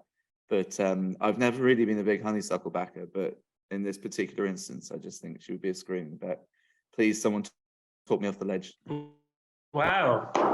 Lovely, Jamie. You make a very compelling case for honeysuckle, and she will bring the house down if she were to win the Irish Champion Hurdle yet again. Is she going to do it, Steve-O? Just firstly on what Jamie said there, I had it in my head as well. Henry's stable weren't in great form, and I think it's because a lot of his good horses have ran poorly, like a Plutard and Bob Ollinger. But his stables are absolutely fine. Strike rate is good all season. Horses are running. His running to form the last few weeks has been fine. He was 12-15% in January. Henry's horses are running okay. Just he's had a couple of high-profile ones run poorly. Well, he's had 2 winners from his last 27 runners. Yeah, but Henry always has a quiet January, like going back. So if he's running at 12, he's 12% in January. So I don't think it's a huge problem. He doesn't run many of them in January. I think that's his modus operandi. Wouldn't be too worried. Like his last 3 runners, he's had a winner and a second included. So his horse are running okay. And a 40-1, like Ladybag was 40-1 against Princess Zoe. So yeah, and I'm looking here. If stable form is really bothering you about honeysuckle, you can kind of twist the argument a little bit to say, oh well, he had a 40-1 winner. Well, I'm looking here just at the Lads, bottom of the screen. You're doing an awful job at talking me off this ledge. Yeah, well, is it like his form figures are 3-3-2, pulled up 3-5, 15th, first 6 seconds. So his horse run absolutely fine. Wouldn't be worried about that. Like the main problem with honeysuckle is she's probably gone at the game. Like that's your issue there, I'd say, Jamie. I wouldn't be backing her. And there we go. There we go. Everyone's retrospectively saying, "Oh, she normally runs bad. She normally goes and wins a Group 1 on the absolute snaff." Like what she did the last day was she did her usual thing of kick and clear, got her 2 lengths up against Classical Dream, who's by no means a 2-mile 3 horse, and Teopo the same. And her stride shortened badly going into the last. What was so admirable was she battled away after the last, but I've never seen her stride shortened like that. She's 9 years old. Once mares go, they go. So like she's never ran against a horse as good as State Man. I think Anthony around even money is a great price on him. Like he's an absolute monster. He's massive. If you watch him against Fauban the last day, he's about twice the size of him. He just keeps improving. I think he'll improve again. His jumping's very good. Town and on. Who's going to ride Vauban? Who rode Vauban the last day? Danny. Okay, good. Well, that's a bonus that it's not somebody else. So at least you've Danny on. But yeah, I think State Man is pretty not quite a good thing because there's 2 very good horses against him. But I'd really expect him to win. Yeah. Right. How are you feeling now, Jamie? Oh, I don't know. Suicidal. Like Jamie, like 9-year-old mares, once they start going, completely. I wouldn't want to be lumping into them. Like 100%. I do think it's too early to say she's gone at the game though. Yeah, like, same.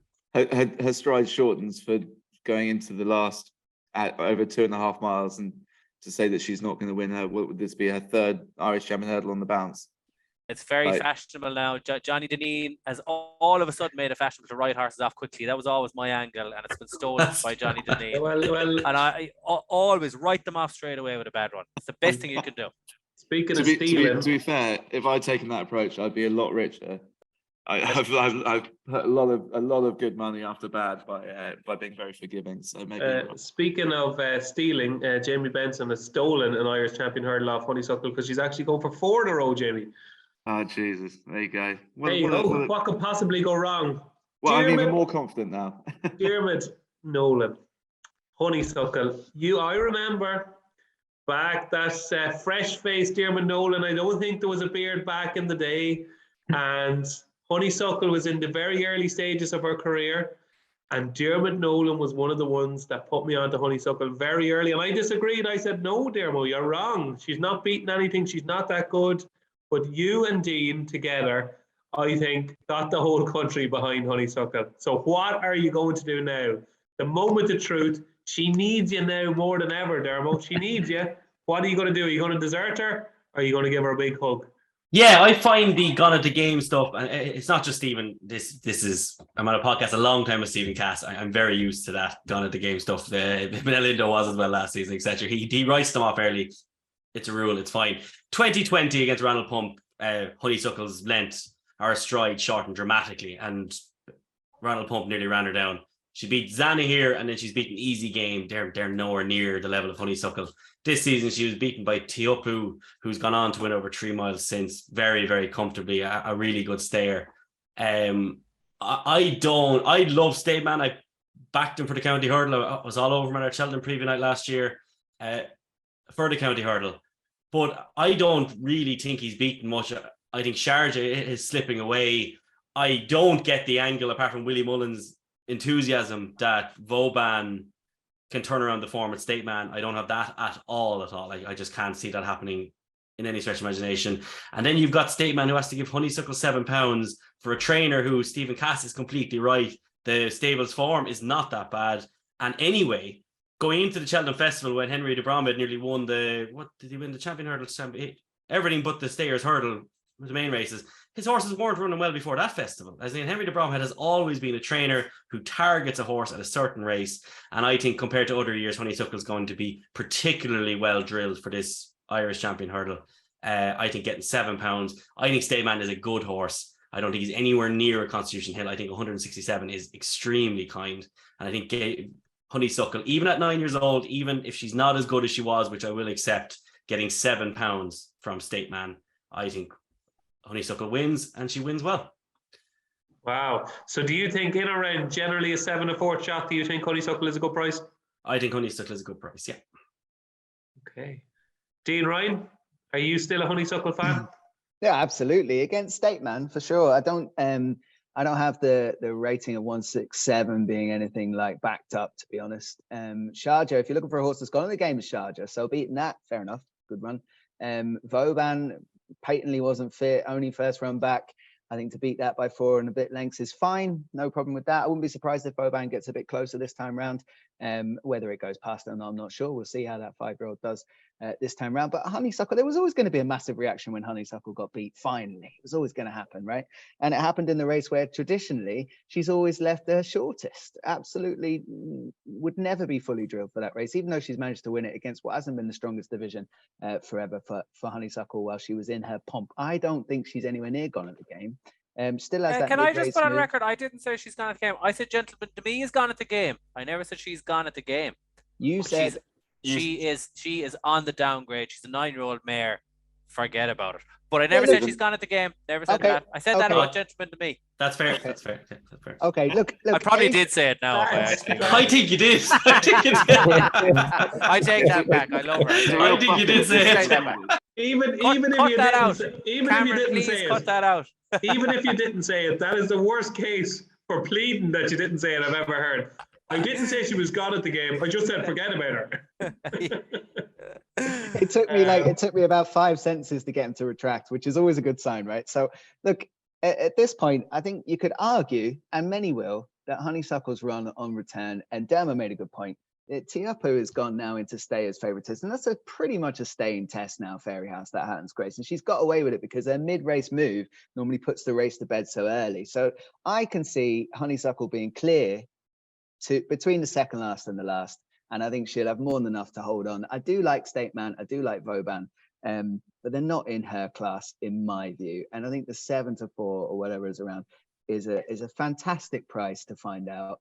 And she owes nobody anything, certainly not myself and Dermo, and I'll be having a decent bet. I also she's had a few occasions, Dean, where as well, to where she has her remember against Diarmuid in the Irish Champion Hurdle one year. Yeah. Her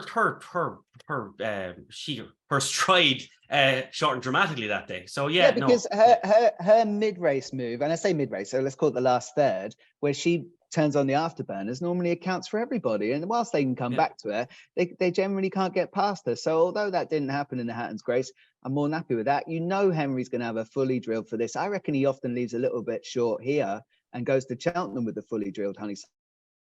She looked fit enough to me at Fairyhouse. She wasn't, and I don't think he'll leave anything to chance this time, because they need to know. They won't go to Cheltenham on a fact-finding mission. They'll go with another Irish champion hurdle under her belt. I think she's 11 to 4, 3 to 1 without Constitution Hill for the champion hurdle, which is still knocking value as well. So yeah, I think she'll win this. I think she'll get closest to Constitution Hill, albeit that could be a freak. And Honey's time is running out. Stephen Cass isn't wrong there, but I think there's enough left. Okay, I really, really, really hope Dean, Dermo, and Jamie are right, but I think yous are wrong. I'm with Paddy and Steve-O. I'm in the statement camp. This would be a remarkable performance if Honeysuckle came back and won our 4th Irish Champion Hurdle. And I'm a bit like Stephen. That run at Fairyhouse worried me a little bit, I have to say. I was probably a bit premature in writing her off afterwards. I wrote an article saying, would we see her running again? Probably a little bit premature because I was so deflated that she was beaten, but I'm worried. I would love nothing more than to back statement and for me to lose my money and for Honeysuckle to win, which Stephen Cass disagrees with, because you text me about this, Stephen. That's the biggest load of shite I've ever heard in my life. It's absolutely not. DJ, nothing to make him happier than if he backed a loser. Like, I've never met a punter in my life like that. You and Diarmuid, they're the only 2 punters in existence. Yeah, but if you think of it, right? I'll be in Leopardstown on Sunday, okay? And I'll have to write about the action at Leopardstown on Sunday. And I would love nothing more, like, from a career point of view, getting to write about Honeysuckle winning our 4th Irish Champion Hurdle. That's why we go to college. That's why we stay up late at night trying to write features. It's for stuff like that. Who cares if you have a few quid on DJ, stage? can I just tell you, no one cares about what you write either. Your career now is based on teeing it up for Johnny Deneen. Like, that's all. That's your role from here on in. That's what your game is. That's what you're in the game for. Like, you are Johnny Deneen's. You put the tee down, he smacks him down the drive. Like, you're I'm not his bitch. Yeah, you need to reassess your place in the world now, because you have been you've created a monster this year, and that's where you are. That's what you'll be remembered for, DJ. And whatever you write about Honeysuckle retiring to my field down in Dungarvan, like, it'll be whatever. Yeah, you're Garfunkel to his Simon, is it? Yeah, so I just wiped the monster's arse, do I? Yeah, right, fair enough. That is the Chanel Pharma Irish Champion Hurdle. We have conflicting views on Honeysuckle and Statement, but it's going to be a belter. I think it's the race that everybody is most looking forward to over the weekend. It is at 3:10 at Leopardstown on Sunday. Fast forward half an hour to 3:40. It is the Tattersalls Ireland Novice Hurdle. And we have Facile Vega, the odds-on Supreme Novice Hurdle favourite, who is back in action, trying to extend his unbeaten run. Who knows what he's going to be trying to extend his unbeaten run against. Gaelic Warriors entered, Dark Raven has entered, Elete Thomas has entered. I'm not sure how many horses Willie Mullins is going to run against Facile Vega here, or if he will run any of them against Facile Vega. High Definition is definitely going to run, so at least we know we're going to get a proper challenger to High Definition. So, first of all, right, I'm going to throw this out to the floor. Does anybody have a strong opinion one way or the other on Facile Vega? Not yet. No? Nobody? No? Oh, God, okay. I was hoping somebody like Paul Keeley is so anti-Facile Vega, like he just can't wait to lay. Stephen Cass, did you not put up on Twitter? Did you hate it? Didn't you? Yeah. That's But like, I was teeing up there. Yeah, but DJ's already pissed off at me now, and I don't want to really, rock the boat and try and make this about myself by throwing out big opinions. But DJ, I've no time for Facile Vega. But why did you answer the question there then? Because you said something about wiping a monster's arse a minute ago, and you got all ticks, so I didn't want to. No, I'm not. I said I'm going to sit this out. You're never going to meet Johnny Deneen, Stephen, now if you don't start behaving yourself. Tell us your opinion of Facile Vega, Stephen, please. I have a big question mark about him. I think he's got a heavy ground action. His jumping's very good, not a worry, but he's got a funny head carriage, funny action. And I wonder what's going to happen on good ground when a speedy horse comes upside him. It's a silly thing, but I think he might pack it in. I think a horse could outbattle him. I just don't like his head carriage. And plenty of Cheltenham bumpers, the one 2 years ago, the one 3 years ago, the form hasn't worked out. So I wouldn't pay too much heed. And certainly the form of last year's bumper wasn't that good. He's been given freebies in the race he's had. Not sure this is the day to get him beaten. DJ, because of what you say, that there's not going to be much running against him. So I think Willie will run Dark Raven, and he's a good horse, but I don't think he's a 2-miler. There's no chance he's going to run Gaelic Warrior. Gaelic Warrior's a 2.5-miler, high definition.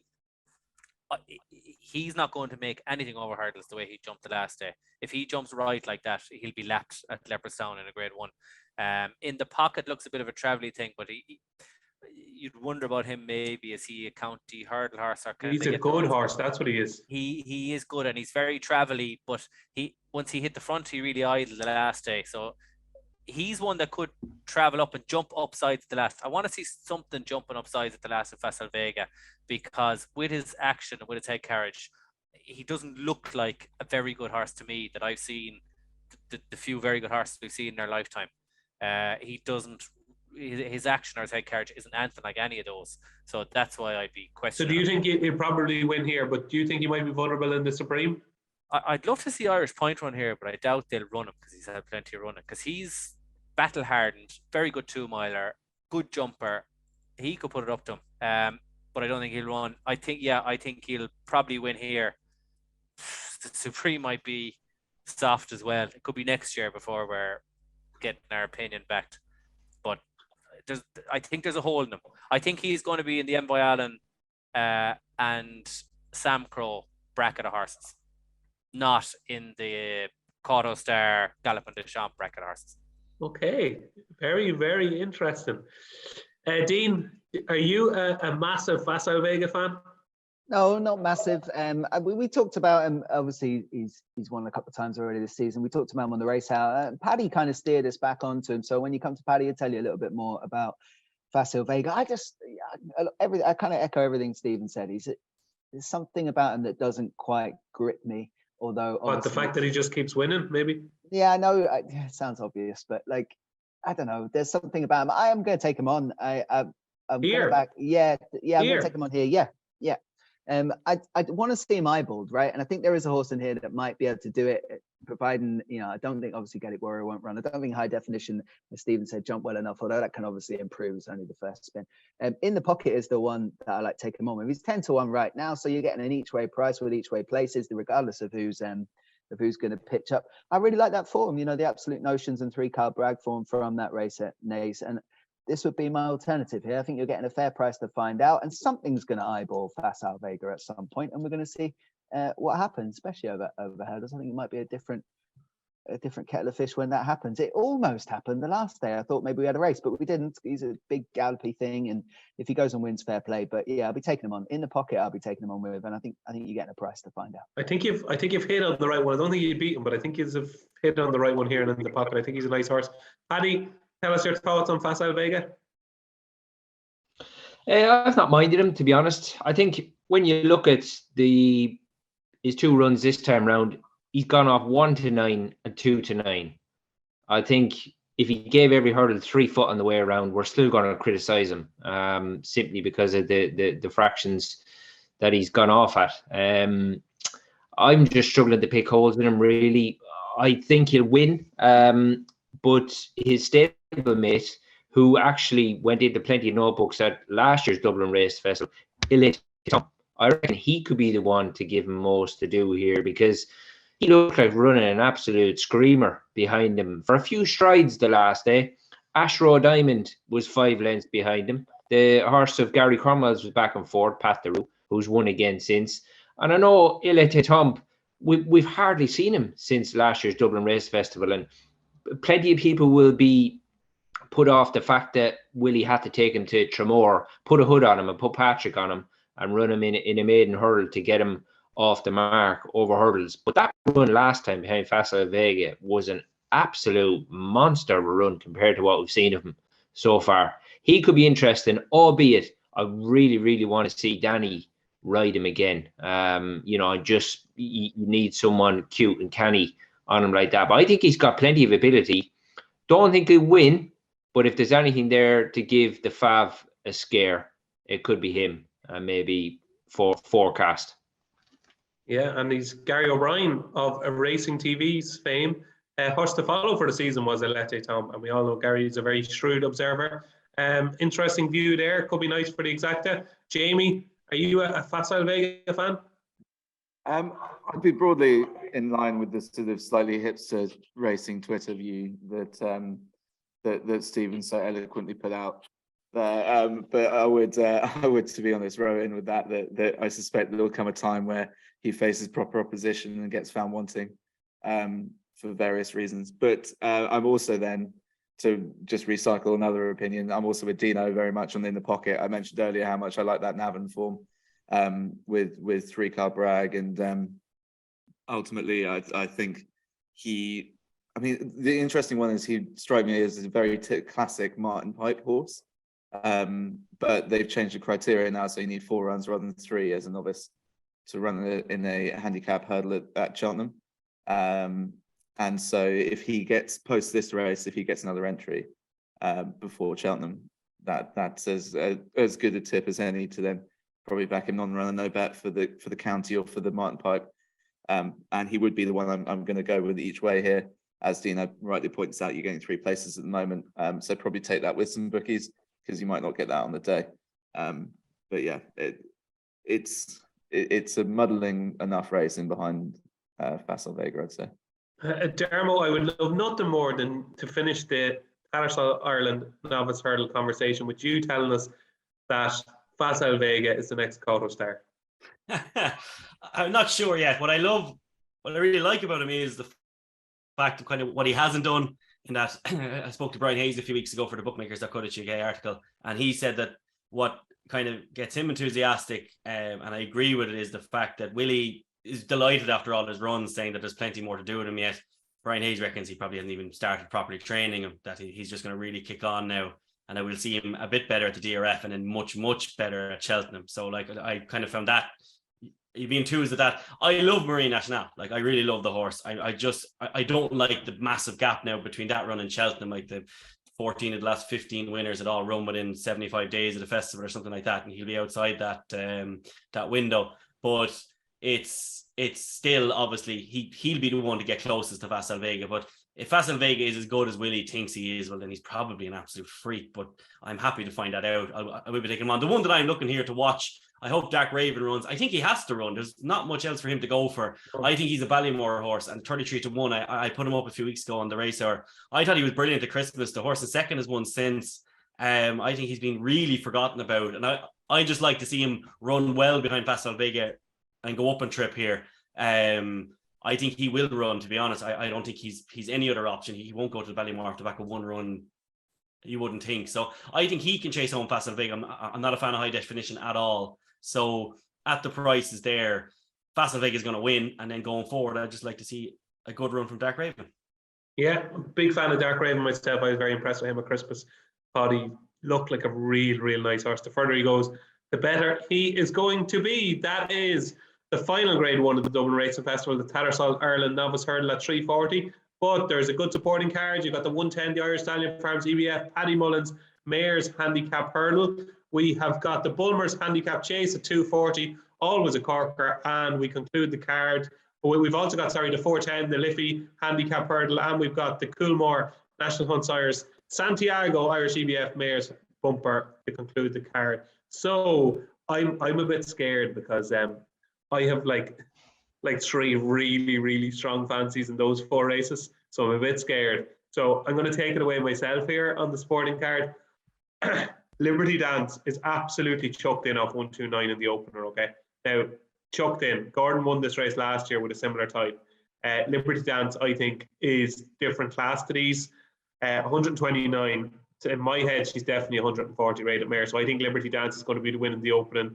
110, Timmy O'Driscoll would love to have a winner at the Dublin Racing Festival. So I'd say this is every bit as much of a target for Liberty Dance as any race at the Cheltenham Festival. Moving on in the Bulmers Handicap Chase, I still think Mascad is well handicapped. Won the Tim Duggan at Limerick over Christmas. Obviously, that performance, the form has been franked since by Rebel Gold, who won the Danmore at Ferryhouse. She's got £9 for that, but she's still unexposed over fence. She's only had 9 runs. She ran in the Grade 1 against Blue Lord at Punchestown. I thought she would have bolted up at Ferryhouse at the Winter Festival meeting there back in December. And there's still a little bit of 8-1 about Mascad if you shop around in that 240. I think she's going to be so hard to beat. And then it's all duck or no dinner for me in the finale. My banker of the Dublin Racing Festival, without any shadow of a doubt, is Lily de Burlay in the 440, the concluding Mayor's Bumper. That run against Jatara at Navan. Jatara has since ran 2 corkers against Ashrow Diamond, and I thought actually ran a cracker against High Definition as well. But Lily de Burlay, if you get a chance, just watch that race. Ben Crawford rode her, and she went from the inside to the outside, back to the inside, then to the outside up the home straight. Another half a furlong and she would have beaten Jatara. This has been the plan since. She was 5-1 earlier in the week.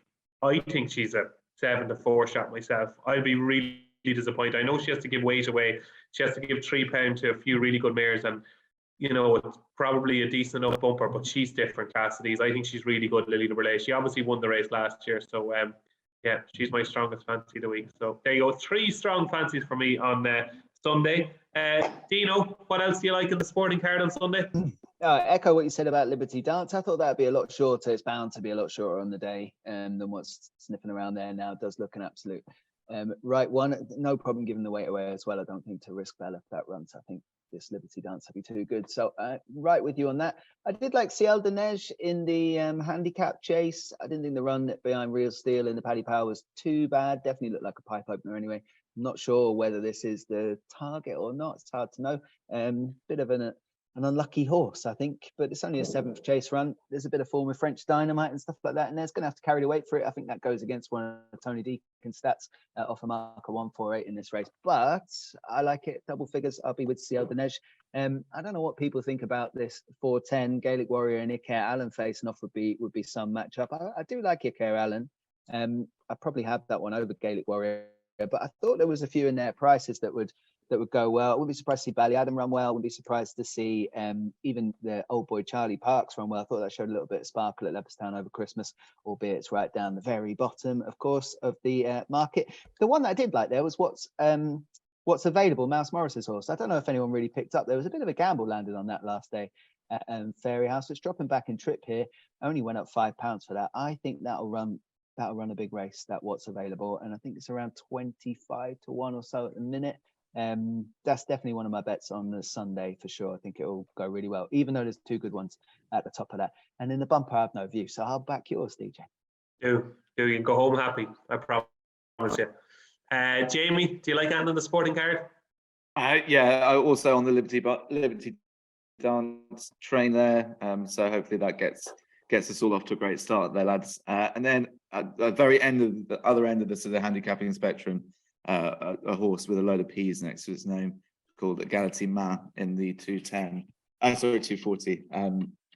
He's been running over 3 miles and extended 3 miles on all those big staying handicap chases, and he just hasn't been getting home in any of them. He's been sort of up there, travelling all right, jumping all right, and then just from 2 out. He actually ran okay in the T&cs. I thought, exactly. Turning for home, he was there, yeah. Yeah, exactly. And, his form figures look like a horse that's gone at the game, but I just don't think he's been running over too far. He looked like he might be a stayer when he was a novice hurdle horse, so that might be where they've got the idea from. But I think dropping back to 2 mile 4 will suit him down to the ground, 2 mile 5 rather, will suit him down to the ground. And I think you can run a big price. He's 33 at the moment. If he's sort of near enough that price come the off, you'll probably get bigger on the tote as well. And yeah, I just think he's an interesting outsider in that handicap. And then also in the 410, I like Hey Johnny for Tom Mullins. Basically, he won last time out. The always really like this horse since his bumper days. They've been a little bit disappointed by him, but he seems to be sort of getting it together a bit now. And yeah, he hasn't gone up too much for that last win, so I think there could be more to come.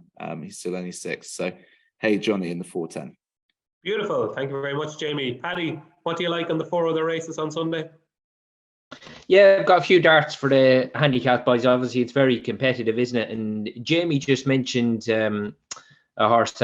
Popova finished in behind Hey Johnny last time. Got a horrible out run round at Thurles that day. It's got a mark of 1-2-2. Could be an each way shout in the first at 14-1 for the Bromhead team. 240. The boys know that I never desert Panda Boy of Martin Brazel's. He's maybe a little bit of a cliff horse for one or two people, but he's only had the 4 goals over fences, and he's been pitched into some pretty deep water in the past. And I thought he ran with real credit the last day, because I thought he was going to go and do a bit of damage, jump the last, and JJ has gone sort of left over to that far rail. And I just find that horses tend to stay on better up the middle of the track, or even closer to the stand side rail at Leopardstown. So he's actually run okay, Panda Boy, but I wouldn't like him to see him go any shorter. It's such a competitive race, but he's open to a bit of improvement still, I suppose. The 410, I was going to give a shout to Common Practice here. He was a real interesting horse, because he ran in that race where I was telling you that Blood Diamond got an absolute freebie on the front end. Now, absolutely, the boys were tripping over each other in behind over who didn't want to finish second. And unfortunately, it ended up being Common Practice. I mean, he was nearly a distance behind Blood Diamond that day, but it's very low mileage, this fella. He's only had the 5 goes over hurdles, and just could be, I'd imagine, a bit of improvement in this boy. Whether the weekend is when they want him, or maybe a little bit further down the line, but he won't be disgraced.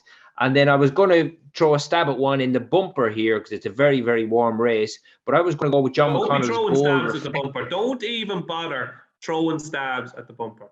Don't even waste your time, Paddy. What are you throwing this stab at? Isn't it very interesting, DJ? Have you ever seen anybody do what the Crawfords are doing, and a horse coming back to defend in a race a year later, like what they're doing with Lily de Burley? I've not seen that for you. I would say it's probably never been done. No. But then, when it comes to bumpers, you won't get much sharper than the Crawford boys. So they obviously fancy. But I'm going to take a stab here with Bold Reflection of John McConnell's. Yeah, nice mare. It's probably going to go under the radar a little bit. I honestly thought she'd be a bit bigger than what she is, round about 6s, because, she's been beaten in a couple of points. But I thought she showed a fair bit of ability at Limerick in desperate ground on debut for the McConnell team, and she just could be okay. She's going to have to be, because this is much, much deeper water. But yeah, I thought definitely Bold Reflection was worth a bit of a look in the bumper. Well, it's interesting on Bold Reflection, who is a really talented mare. I'm just hoping she won't be good enough to beat Lily Burley. On Bold Reflection, my former colleague who did the dirt on us and went to the Irish field, Mark Boylan, did John McConnell's stable tour at the start of the season. And the one horse he took away from the stable tour was Bold Reflection. So since Stephen's Day at Leopardstown, we're working beside one another. It was one of his last days for Racing Post. And he said, that horse of McConnell's is running the bumper today. And it was like 9-1 or something. He goes, I don't know what's going on, he said, because they seem to love him in the yard, and John loved him, and he thinks he's a right tool. So we all backed it that day, and she absolutely bolted up, didn't she? Yeah, she did. Yeah, she really did. And obviously, look, that race of the weekend is going to be different gravy to what she tackled that day. But yeah, I'd say there's probably quite a nice mare there. And John McConnell, I mean, his stock has risen very, very sharp, and under both codes, very, very good operator. Absolutely. Steve-O, what do you like on the sporting card on Sunday? Obviously agree with Liberty Dance. I think that's more a 7-4 shot than a 7-2 shot. So we're all in agreement there. Was Keena Muscad like you, DJ, but 141 for mare is very high. She'd nearly, you don't know, be backing her for the mare's chase 33s. But yeah, I could see that. But I came down on one Vanillier. I think he needs to go left. You think maybe he's just seen better days, but left-handed he's 1-0-1-3-3-3. Just wants to go left, jumps left all the time. He's down to 145 now. Cromwell's horses are absolutely flying. He's a big price, so if you're to give him one chance win only, I think Vanilla is worth the bet. Wouldn't have an ocean on the mare's bumper. And one thing, the handicap hurdle was looking at Common Practice. He jumps left as well. He'll improve. I can't remember 4-year-olds running in that race. Just a point if the powers that be are watching. Move that race to another weekend or somewhere else, because it used to be my favourite race the whole year. Yeah. It was brilliant. Do you remember, Yeah. DJ? We'd be having conversations, getting all excited about that race, talking about it for weeks in advance. It's completely lost. That and the old Hunter Chase that used to be ran at Leopardstown were two great races. You could build a card around them at Naas or Navan sometime mid-January. And please just move that race. Even the sponsors will get more. Like 18 entries. It's pathetic. And it used to be one of the best races. Oh, do you remember the days of Graphic Equalizer and Arthur Moore and glorious time? Okay, it was great, and there was always gambles landed and huge. You get big crowds. I remember being there, big crowds, like when Citizenship won, and that's probably 10 years ago now, and those kind of good days. And Citizenship beat Psycho, I think. Was Psycho? No, Psycho was just beaten, I think. Did Psycho not win it one year, another year? I remember him winning it one year. Did he? No, I think he was beaten. He was second. He was second in the county hurdle. He was second in this as well, I think. Yeah. Look, it was a great race, and it's completely lost its status. And I think it could still have it if put big money and move it to a different weekend. That's just a by the by, but I think it's sad to see with that race because. So what were your tips for the sporting card again? Liberty Dance and Vanilla. And Vanilla. Okay, brilliant. And to round off proceedings, the one, the only Diarmuid Nolan. Yeah, cheers, Dave. Yeah, I'm on board with Liberty Dance as well. It's 6 out of 6 for Liberty Dance, yeah. 6 out of 6, yeah. Or did Paddy put something else up, Paddy? Did you? Yeah, I went Popova each way, boys, Yeah, just to try and shake the job up. Yeah, there's two I like here. First of all, yeah, I'm very happy to take on Gaelic Warrior. Even that handicap, just a horse going right. Eker Allen looks a really proper bet there. As Dean said, I don't have anything to add to him, but I thought Eker Allen last time was actually unlucky at Fairyhouse. Just didn't quite get to them, but the more galloping nature of Leopardstown will definitely suit him, Dave. And the other one at 20-1, Take All for his first run for Shark Hanlon. Him and Gabby's Cross ran absolutely huge races in the Paddy Power coming from the back of the field. And Gabby's Cross, I actually thought ran very well in the t&cs chase as well. Just once a shorter trip, I would have ran Gabby's Cross here. I was really 100%. I think like Birchdale last year, just didn't quite see out the trip, but would have done much better here. I think Gabby's Cross is very dangerous when that horse comes back in trip. And I think Take All is the exact same. Has moved from Seamus Fahey to Shark Hanlon. And if you watched the run, this horse comes from way back the field, travels through, jumps the last with the leaders, and then just doesn't see out the rest of the trip. Was a brilliant ride from Kevin Sexton, and at 20-1 I think this horse would go off bigger on the day because they're more talk about elsewhere, but Take All for me back in trip here is very interesting. At 20-1 is far too big, Dave, so him and Eker Allen would be my main two as well. Brilliant. So that is your preview of the Dublin Racing Festival. All we've got to do now is reveal the all-important naps. So Stephen Cass, your nap of the 2023 Dublin Racing Festival is? Because he's a nice price, I'll say O'Fleuron in the 3-mile handicap hurdle on Saturday. Stop. Stop telling people about O'Fleuron. Better go back. I haven't backed it yet here. I better back it quick. Back it quick. I would say before you pour yourself another glass of wine now, back O'Fleuron. Dean Ryan. Yeah, I've given a few that are decent prices, and there's a few punting angles there, but Honeysuckle will win the Irish champion hurdle for the 4th time, DJ. Ah, Dino. Yeah, that'll do. Paddy Aspell. James de Burley on the Sunday for me, DJ. I honestly think that this horse really, really is going to improve for jumping fences, and if he can step up on what we've seen last time, I think he'll get the job done Sunday, and yeah, he could be business over fences, James Burley. Jamie Benson. I saw Dynamo in the Irish Arkle. Whoa. And Diarmuid Nolan. I'm going to take on Paddy Aspell and go for Mighty Potter in that same race. And mine will be the last and final race of the 2 days.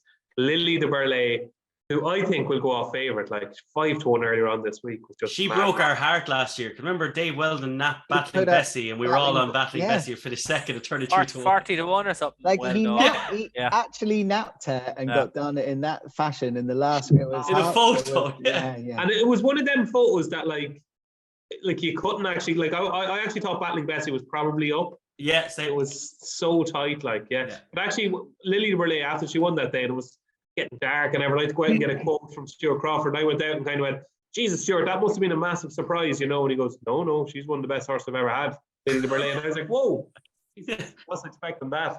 So it's interesting to see her. There was about a length between the first 5 home, wasn't there? Yeah, Pink in the Park and a few others as well. Yeah. If she wins by the same distance on Sunday, I'll be happy. I only want the nose. That's all I want. Lily Burley in the finale. So, as ever, folks, it's been a pleasure joining us here on the Race Hour podcast. The Dublin Racing Festival is always one of the highlights of the year. And Dermo or Dean, you want to tell people about our Cheltenham preview night? Yeah, of course. Yeah, so that is going ahead again, of course, in conjunction with the totes. So we'll have Jamie Benson back again, and it is the 28th of February. It will be released on the 1st of March, and the exact same panel as always, just with Mr. Jamie Benson. In addition, it's always an enjoyable one, Dave. There'll be a chance. A better panel. Yeah, a much improved panel this time round, but there will be a chance to come along to it. It's obviously going to be in the Goat Pub near Leopardstown, in Goatstown, obviously, and there'll be a chance to get some tickets there. Dermot normally puts this out on the Race Out Twitter feed, so check that out. Come and join us on the tote for a good night, and hopefully we'll find a few winners. There'll be the usual faces will be there, including yours, DJ. Absolutely, my big fat face will be there. You might get us a ticket, Dean and Dermo, will you? Because myself and Paddy are never invited to that. So yeah. Oh, you're opening up a can of worms. We'll send you the link to the YouTube, Stephen. You can yeah. You can have that. Yeah. Well, listen, you were brilliant tonight. I have to say, thoroughly enjoyed the last 2 hours or so.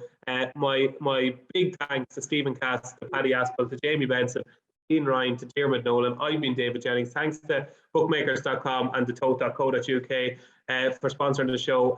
The Dublin Racing Festival, 2 of the best days of the year. Enjoy it, and hopefully you'll back a few winners. Thanks for listening.